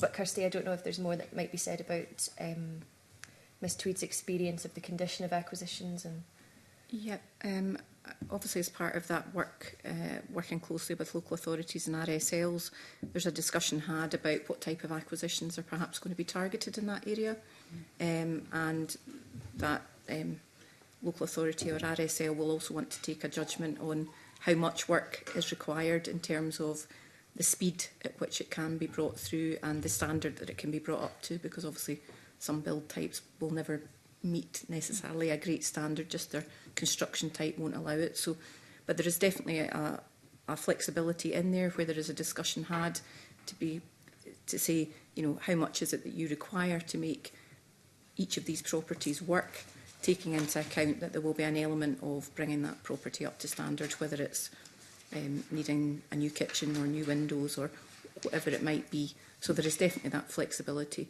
There tends to be a kind of standard arrangement. And when I say standard, it's different across all local authorities in terms of what those local authority areas and the RSLs can make work.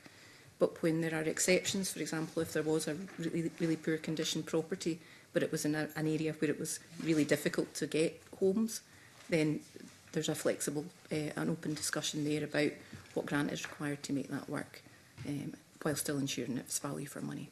Okay. Just to close that piece off, convener, I think that just the work on turning round voids, which has not been exhausted, but which has been eaten into significantly to the extent that there's not a huge amount of scope left for the turning around of voids. We've really eaten into that, plus the work to acquire homes now.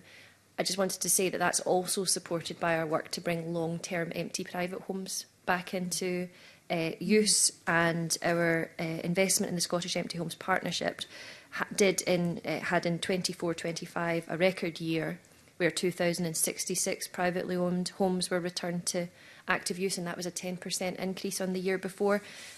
So I just wanted to present those three things together as being that interventionist approach that we're trying to take. That's great. Thanks, Cabinet Secretary. Yeah, that's helpful to hear that. I'm going to bring in, same theme, I'm going to bring in Alexander Stewart. Thank you. Good morning, Cabinet Secretary. The budget provides £163 million of financial transition funding. So can I ask what the intention is for that funding and how it's going to be used in 26-27? And will support for low-cost home ownership schemes continue? Thank you. I will take the last part of that first, and then I'll say a little bit about FTs, and I might come to Sean just to give a bit more colour to the FTs question. So I'm very seized of the need to support, among others, first-time buyers, and I guess there's two things that the budget confirms in that space. One is the continuance of the open market shared equity scheme. Another action that my Housing Emergency Action Plan took was to re-expand the eligibility for what we call OMSI, or the open market scheme. And I have the figures here. It's already helping to deliver some results for first-time buyers.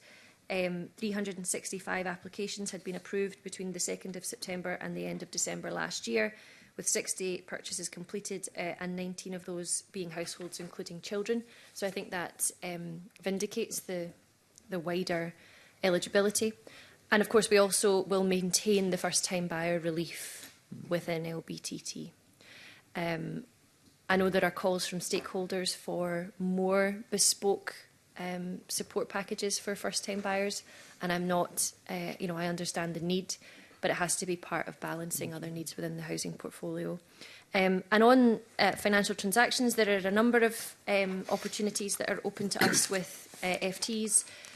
We'll always continue to challenge ourselves to find the best ways of investing them, but I might just come to Sean, who can say a word or two about that. Thanks, Cabinet Secretary. So we obviously have an established charitable bond scheme, which through its investment through financial transactions actually generates grants back into the Affordable Housing Supply Programme.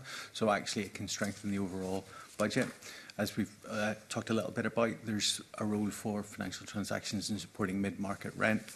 And ultimately it can also be used with partners such as SNIB to kind of help us drive forward the delivery programme that the Cabinet Secretary's set out there. So there are a range of different opportunities and vehicles, and very much we're working with investors through the Housing Investment Task Force to understand kind of what further opportunities there are across Scotland that we could use our financial transactions to get the most impact and deliver against our housing targets. Okay. And following on from that, how do you envisage the rural and island housing funding developing? And how do you see the budget supporting community-led developments in the next year? So, rural housing is, we're very clear in our minds in the Scottish Government that there's real need, and we want to make sure that the system can respond to that. The core way that the Government supports delivery of housing in rural and island areas is through the general programme. Yeah. And you'll know that our targets, and part of the 110,000 by 2032, is 70% for social rent, 10% in rural and island Scotland. And I can certainly say to the committee that we have consistently exceeded that 10% delivery through the core Affordable Home Supply Programme, working with councils and RSLs. That has been supplemented and will continue to be supplemented by both the Rural and Islands Housing Fund and the Rural Affordable Homes for Key Workers Fund.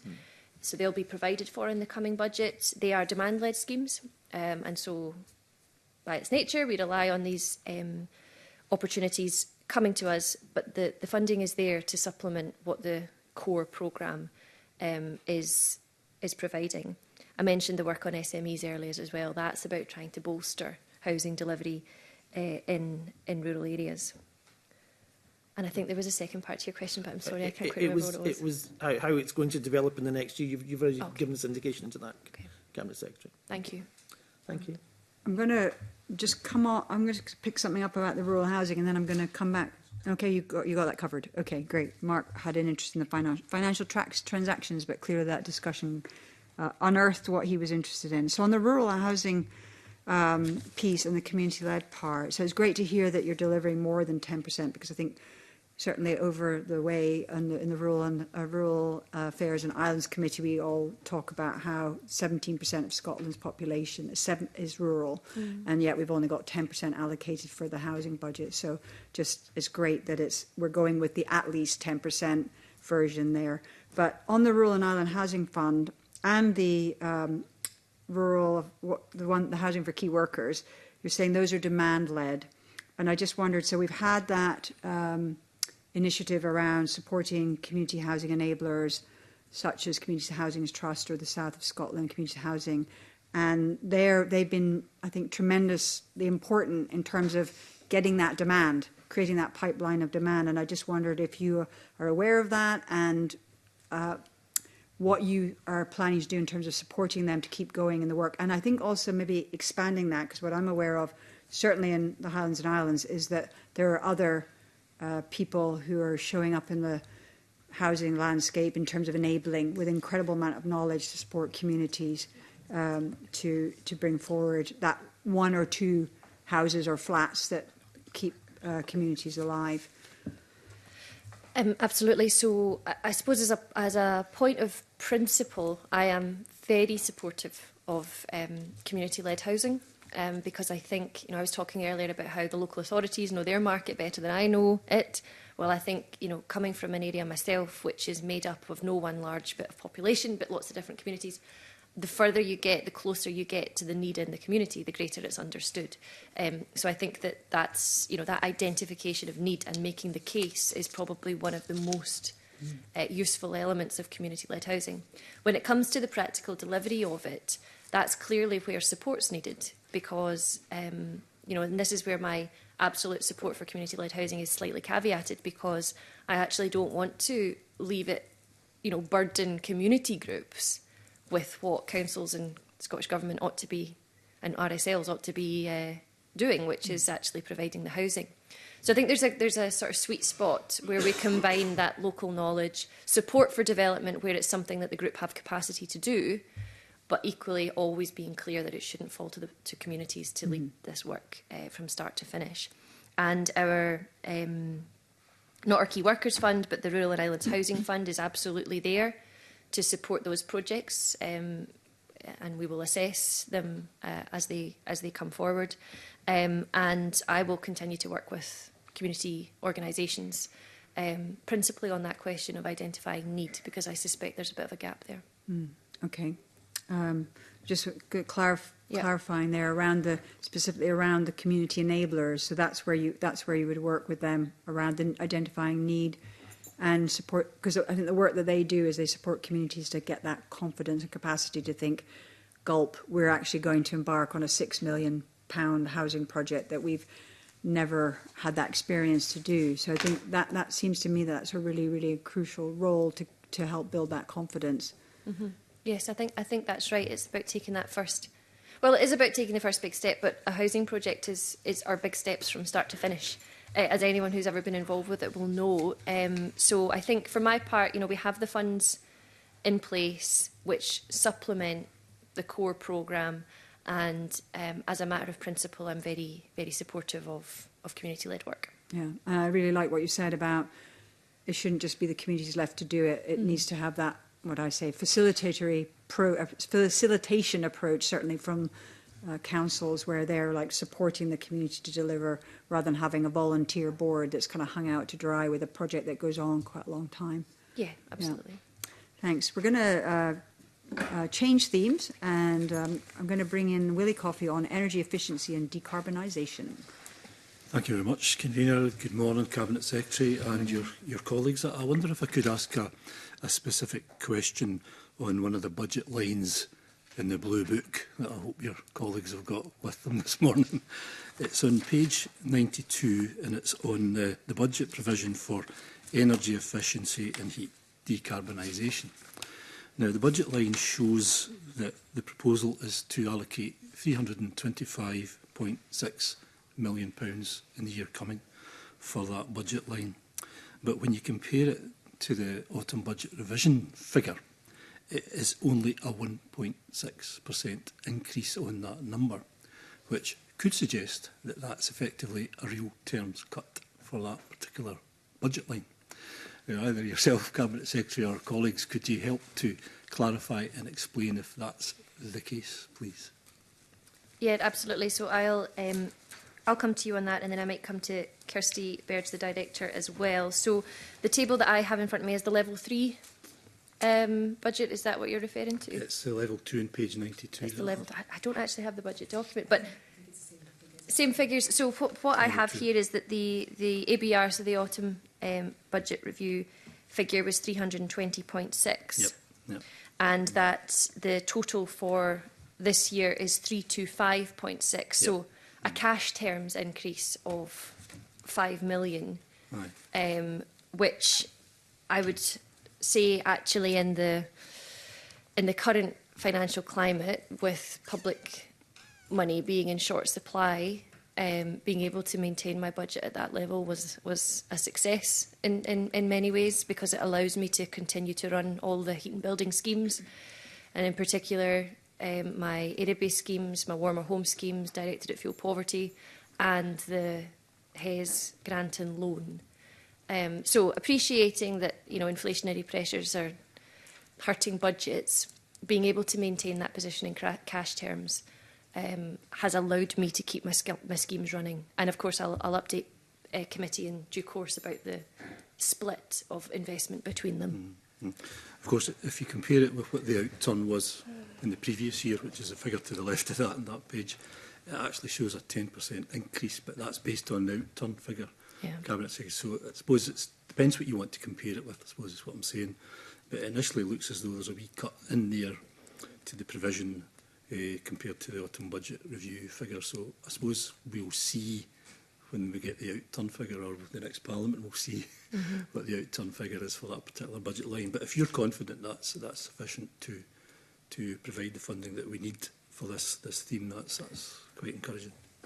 Yeah, and you know, we had the discussion last week about how those schemes are going to have to work harder, and how we will undertake a bit of a review across our schemes in the coming financial year, just to make sure that we can get the maximum out of them.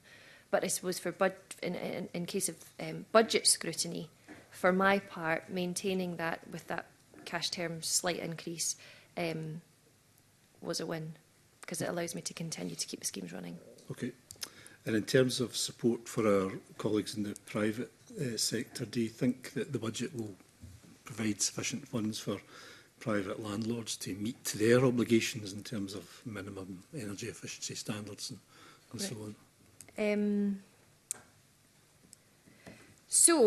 I have been waiting. The committee know that I've undertaken the sequencing work in respect of all of the regulatory issues around heat and buildings, and that the EPC reform was recommended to be first, which we've brought to committee, and that private rented sector, minimum energy efficiency and others would follow. I'm still waiting on public clarification of the Warm Homes Plan content, and that will inform the policy decisions on things like PRSMEs. And I'm very aware that as I take that decision, I will have to be conscious of the support that's offered to landlords. But as of today, I don't know what's in the Warm Homes Plan, and therefore I haven't made a final decision on PRSMEs in Scotland, and I can't comment therefore on the funding that would flow from that. But no doubt I'll discuss it with the committee in due course. Okay, thanks very much for that. Thank you. Thank you. Great, thanks. I don't know if you've given us that sequencing. I think that would be very helpful to see what you're working to, if that's possible. I know we discussed that last week, so yeah, sorry if that's did. not been forthcoming yet. Yeah, but we will. That would be great when it comes. That would be super. Thanks very much.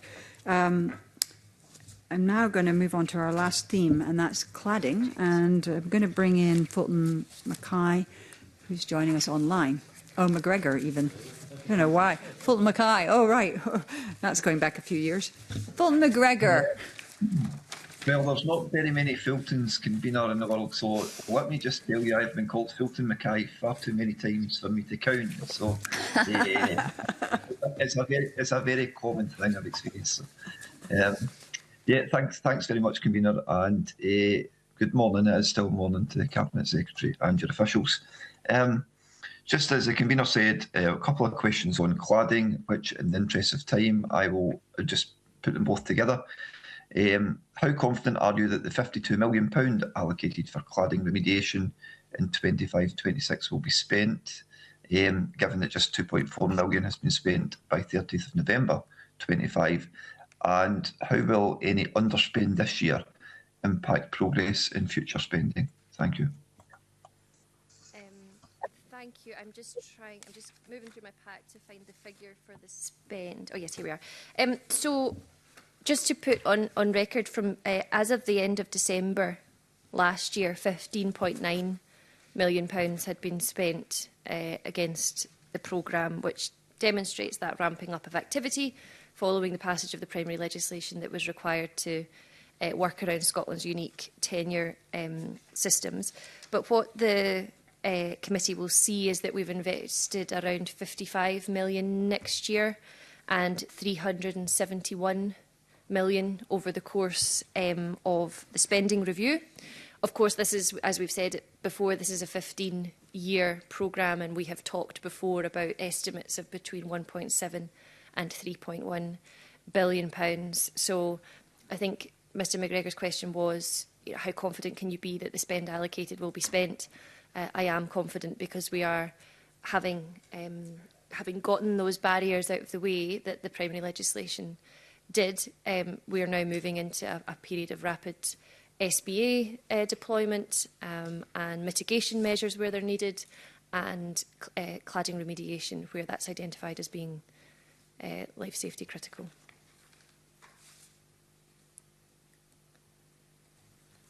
Okay, Fulton? Yep, great. Thanks. I mean, just a brief follow-up on that one. And you've assured us that there's not going to be an underspend, but if there was, what would that mean for people living in affected buildings and for future years, your coming programmes? Well, I don't envisage there will be an underspend. In fact, when you think about the challenge for cladding remediation is, with everything now being in place, is not about managing underspend, it's about managing the vast amount of spend that's going to be required. Mm. But Stephen and I, working together with our teams, we consider very closely the rhythm of the programme. So properties coming into the single open call, grant, them being considered, grant letters being offered, that moving through to the SBA being undertaken. The next stage is then, review, and then works mitigation in the first instance if required. And then, so there is a rhythm to the programme. Okay. Which I believe the funding that's available here will absolutely spend. And I know the consideration is ongoing just now about building safety levy and that supplementing what we're talking about here. So the challenge is not going to be not getting money out the door. It's going to be the cost of the programme. Okay, great. And I think we appreciate the updates we get on what's going on in terms of cladding. I think another area that we are, as a committee, have been addressing that's kind of similar but different to cladding is RAC and the issues there. And I'd like to bring in Megan Gallagher around possibly cladding but also RAC. Thank you very much, Convener. Good morning, Cabinet Secretary morning. And officials. Can I start with a point of clarification, if possible, just moving back to the private rented sector and the energy efficiency standards? Because the Cabinet Secretary hasn't seen the plan as yet, we're of course running out of time in relation to how many weeks we have left before dissolution of Parliament. So does the Cabinet Secretary envisage that that plan is still going to come forward between now and then, or will it be the case that there could be a delay to any regulations being brought forward? So it's entirely out of my control. it's entirely out with my control when the UK Government produce their Warm Homes Plan.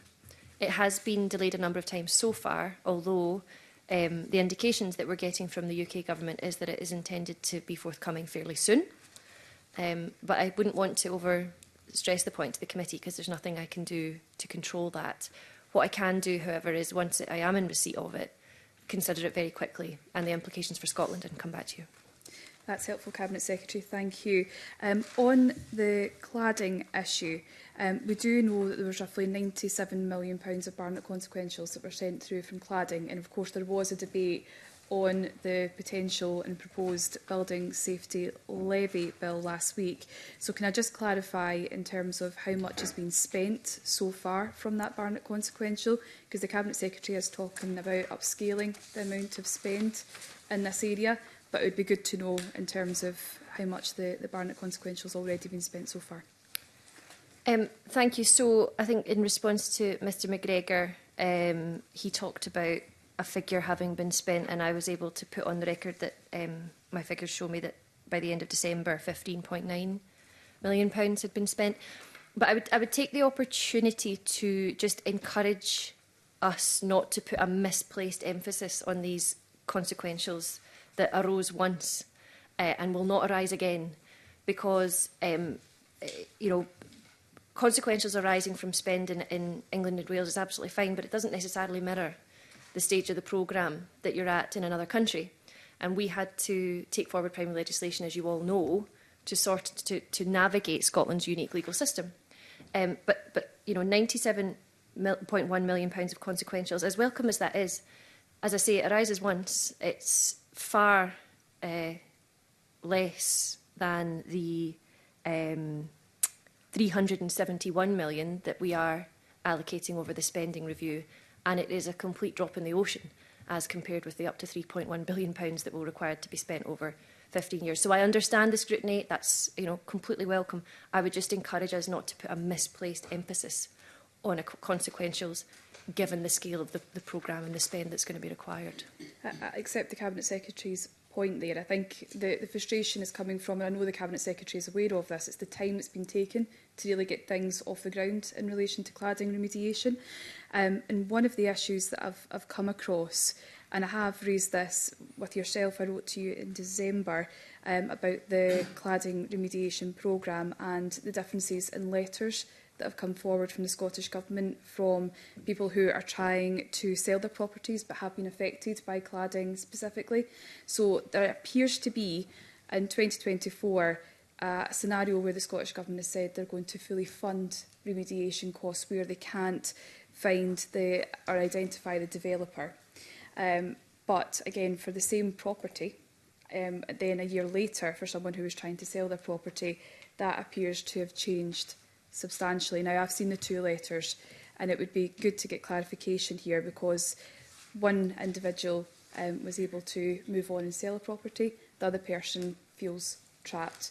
So I think we need to be, really quite careful with language in these letters, and it would be good to hear from the Cabinet Secretary or indeed officials on this, because I'm just worried that some people have a letter that says that this is going to be fully funded and other people don't. Thank you. So I have your letter and I'm drafting response. And I also saw the interaction that you had with Ivan McKee during the bill. I just want to make sure that the response is exactly where it needs to be. I suppose I'd just take the opportunity to put on record the seriousness with which I take the cladding remediation programme and the worry and concern that I know will be experienced by many people across the country. It's absolutely my intention and the government's intention that every stone is turned and we pursue this programme to the nth degree and that safety work is ensured. So that is absolutely my motivation. I think, I can come to Stephen on the exact wording, but the principle that we will pay for essential cladding remediation remains. That remains our position. I think there might be instances where, for example, an SBA, being the very fulsome assessment that it is, will identify fire risks, some of which will pertain to cladding and some of which won't. And I think it's important that the government differentiate between the cladding remediation programme will fund essential cladding remediation, will not be able in all circumstances to attend to the suite of other issues that you can imagine could arise. So that might be the issue that you're dealing with in the letters. But I can come to Stephen, who can perhaps say a bit more. And in any case, I'll come back to you in writing. Thank you. Thank you. Yes, so I suppose further to the remarks made by the Cabinet Secretary there. So that is the case. One of the things we have undertaken within the programme is to just do further quality assurance and verify that there is consistency in the language in letters that are being received by homeowners. The principle has not changed, that the cladding remediation programme will fund essential cladding remediation in a building where there is no responsible developer identified as having an ownership or interest in that building, for which they then might be asked to take forward remediation works. I suppose just another couple of points of clarification is that as a matter of principle, we don't issue letters of comfort for to be used by lending or funding institutions, and that continues to be the case for the programme. But we will clarify the position in respect of a building in terms of ownership and or whether we've identified a building, whether we've identified a responsible developer in connection with that building and development. We do accept, having reviewed letters that have been issued in the past, that there were some differences, which is why we've tightened up the process, but also that we've attempted to consistently mature that approach and be clear both about how we're communicating with homeowners and what we said we will consider funding for remediation for in terms of essential cladding remediation, and that position is now set out on the website fully. No, that's helpful, and I'll look forward to the letter when it is received. If I may pick up just briefly, and I'll move on to a question in RAC in a second, but there is concern, because I know that you're having to increase the spend to actually carry out the cladding remediation works. I think building safety is widely accepted, and no one's going to dispute the importance of that. But I think there is a little bit of disparity in terms of what the Finance Committee has reported in terms of the building safety levy would raise £30 million a year. I know that this will be scrutinised within Parliament over the next few weeks. I'm just wondering if that figure will be clarified for that stage, so committee, whatever committee who will be dealing with it or scrutinising part of it knows exactly what the figures are. Thank you. So yes, my working assumption just now is that £30 million per annum could be raised via the levy, and that we could expect that to come into play from 2028. But obviously, as you say, the bill is still going through Parliament and is not by no means in final form, and that may therefore end up not being the case. That's helpful, thank you. And if I may move on to a question on RAC, because the government has stepped in to offer investment support in the North East through the Housing Infrastructure Fund, and I think that's equating to roughly £10 million. But of course there are other local authorities such as West Lothian who haven't been so fortunate to have been included in this sort of offer. They've estimated that they need roughly £85 million, and that's to cover remediation for schools, community buildings and council homes in order to fully remediate the RAC-infected buildings. Now, I know that we'll be talking about homes here, but that, of course, is included within the £85 million. So I'm just wondering, will the Cabinet Secretary extend potential offers to other local authorities with the greatest need for RAC remediation, or was it the case that that was a one-off with what we've seen in Aberdeen? Thank you. So the agreement that was reached with Aberdeen was not an offer from the Scottish Government that was accepted by Aberdeen. It was an ask of Aberdeen City Council to repurpose funds that had been committed to them some years ago via the Housing Infrastructure Fund that had never been spent. So it's very important that I make clear that it was not a government offer. It was not additional government money. Aberdeen City Council, through their internal work in the council and working with the community, which was not an easy process for anybody involved, not least the homeowners, came to a proposal and looked to that unspent fund as a way of being able to attend to what they required within the council. They asked for flexibility. We were initially unable to accept the ask of flexibility that they offered because the terms of the Housing Infrastructure Fund didn't allow it. But what we could agree was that very separately from RAC, money in the Affordable Home Supply Programme could be made available to Aberdeen, and it was up to them how they reprofiled their spend within the council, and they chose to do that for RAC. That is a very, very different proposition to offers being made from government, which I have to clarify will not be made. We do not, and I say I've been round speaking now with residents and with council elected representatives and officers, usually in open forum actually, and occasionally in public meetings. I have spoken to them all, I've heard their concerns, but I have to be very clear there will be no central RAC remediation fund from the Scottish Government. We simply don't have the flexibility to provide it. However, as was the case in Aberdeen, where the council looked within its own plans and asked for flexibility of existing funding pots, I've said I'll consider that for any council that wants to come forward. But that's a very different proposition from government making offers, which we will not be making. Thank you for the clarification there, Cabinet Secretary.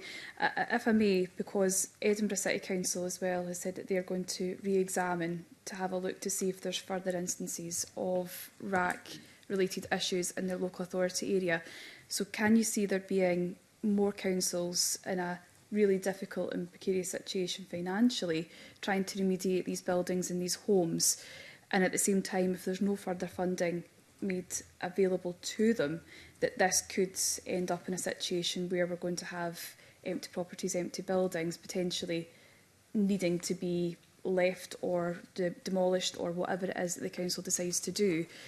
I'm just very concerned about that because these, of course, have been identified as risks. So how do we remedy this? Will there be any potential discussions between Scottish Government and councils on this issue? Should there be a lack of financial means for the councils to actually remediate the buildings and the homes impacted? So I think the first thing to say is that I'm no technician when it comes to the inspection, the physical inspection of RAC. I rely on advice. But my impression is that the work that's been undertaken in Scotland went beyond a desk-based study. Well, it certainly did go beyond a desk-based study, and therefore we have a quite uniquely clear picture of the presence of RAC. Now, again, I caveat that by saying I'm no technician, but the approach that's been taken, I think, gives me a lot of confidence that RAC, where it exists, has been identified. But that doesn't stop that doesn't negate the challenge that I appreciate it presents. RAC is a building standards issue. The responsibility for that falls to the owner. Sometimes the owner will be an institution like the council, and councils have been working really hard across the board to attend to their tenants' needs where that's been found in council homes. And sometimes that responsibility falls to the individual. Now, I understand that as an individual grappling with this, it's not an easy thing to do, which is why I have gone to residents, it's why I've gone to council areas throughout Scotland and sat down with them and spoken to them about it. It's why I've said that if individuals and councils working together can produce plans and proposals for flexibility within existing budgets, I'll consider that. So I do entirely sympathise, but I have to come back to the fact that there is no scope within central government spend, not least when we've just talked about the spend attached to cladding remediation, which is a major public safety issue, or the need to build more affordable homes or attend to the pressures in temporary accommodation. There can't be a central fund. What we will do, however, is I've set up a RAC and leadership group, RAC and housing leadership group. And one of the things I'm really keen to do there is to foster a close understanding between us, UK government, councils, UK Finance and the Institute of British, the Association of British Insurers on the ability to sell your home once your RAC's been remediated. Because I think what we can't have is a situation where, by whatever means, people have either paid for or been supported to remediate RAC in their homes, and it's got green status, and they still find they can't sell it. Mm-hmm. So we've got new Institute of Structural Engineers guidance out. I'll have another meeting with the leadership group, and I'm going to try and use that to get an agreement that we can borrow and have financial products placed on houses with green RAC. That's helpful, Cabinet Secretary. Thank you, Convener. Thanks very much. just picking up on something that you said earlier around building standards. So at the beginning, when your opening statement, you talked about the budget and what's kind of fitting into that envelope, and you mentioned building standards, and we haven't really gotten into the detail of that.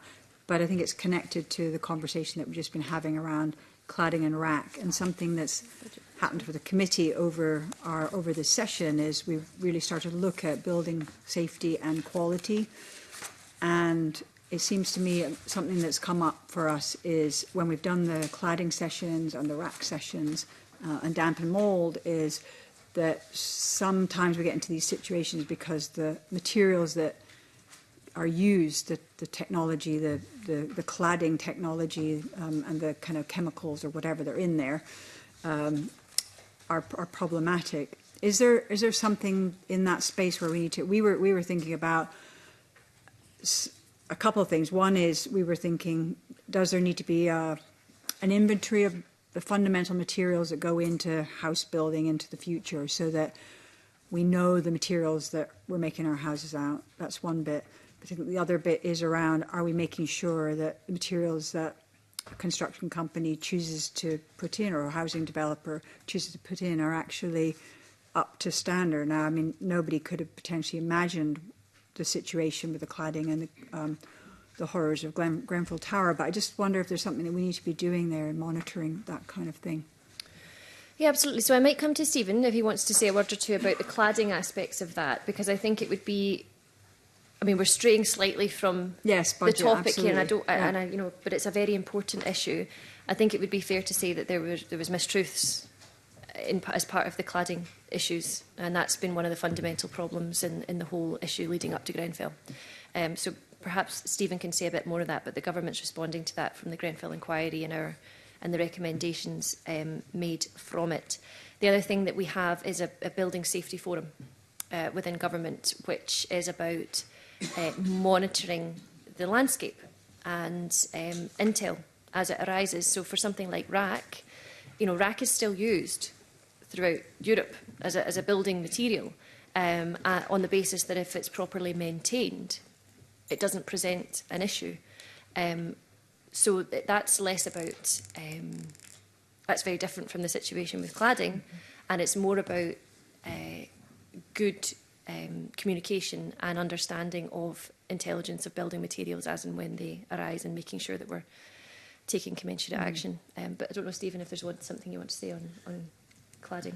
Yeah, thanks, Ms McCallan. A few points I think worth noting from the cladding example in particular. As Ms McCallan's already alluded to, one of the distinguishing features of the cladding problem as it has emerged post-Grenfell is essentially the dishonesty in the supply chain that led to those products being used in the first place, rather than, if you like, a lack of knowledge within industry around what are suitable building materials.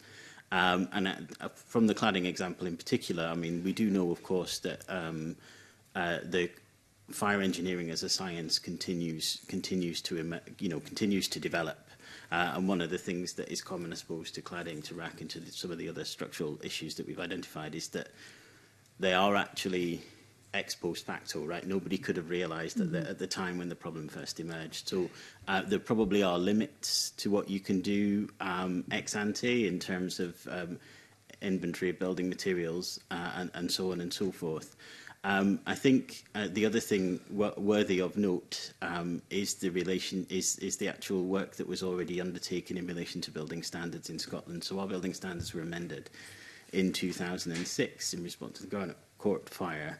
And whilst we can't be certain, because of course we're still undergoing a process of assessment and a significant number of buildings have been identified this year, from our work so far with local authorities and in reviewing stuff in the high-rise inventory, it does indicate that a relatively small proportion overall, and I'm not categorically saying that that will be the case when we come to the end of the process, but a modest proportion of buildings overall were actually had significant amounts of the worst kinds of cladding that have been identified in the context of the cladding problem, you know, the sort of ACM and HPL types of cladding.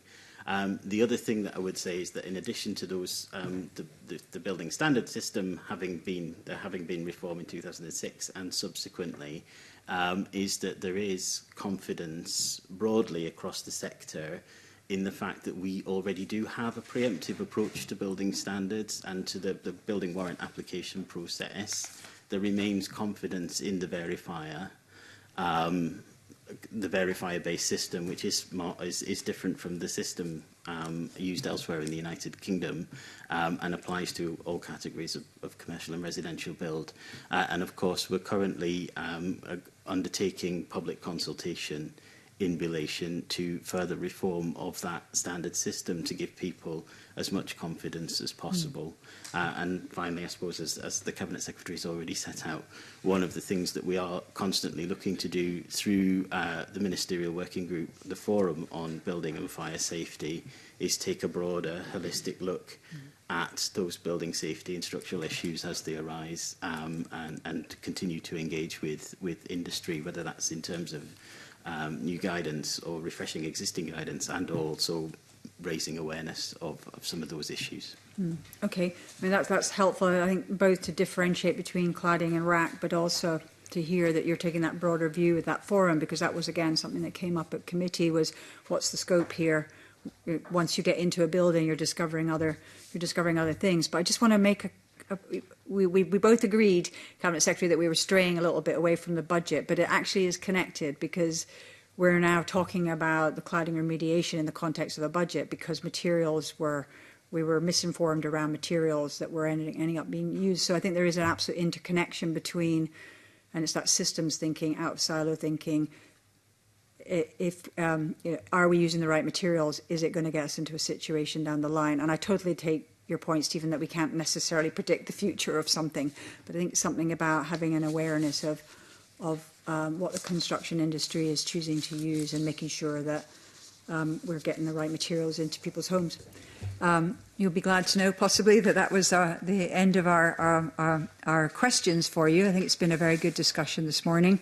I do want to say, I think the housing budget's had a wobbly time over this session, and it feels like it's in a much better space in this discussion this morning. So that's I really appreciate your focus, and I would say diligence, and I would say that as a convener of this committee, we're grateful that we've got. I'm grateful that we've got a Cabinet Secretary on housing, because we absolutely needed that level of leadership in this space. I think it's great that we finally got there in this session. So that concludes our questions, and it also concludes the public part of the meeting, and we're going to now move into private. Thanks very much.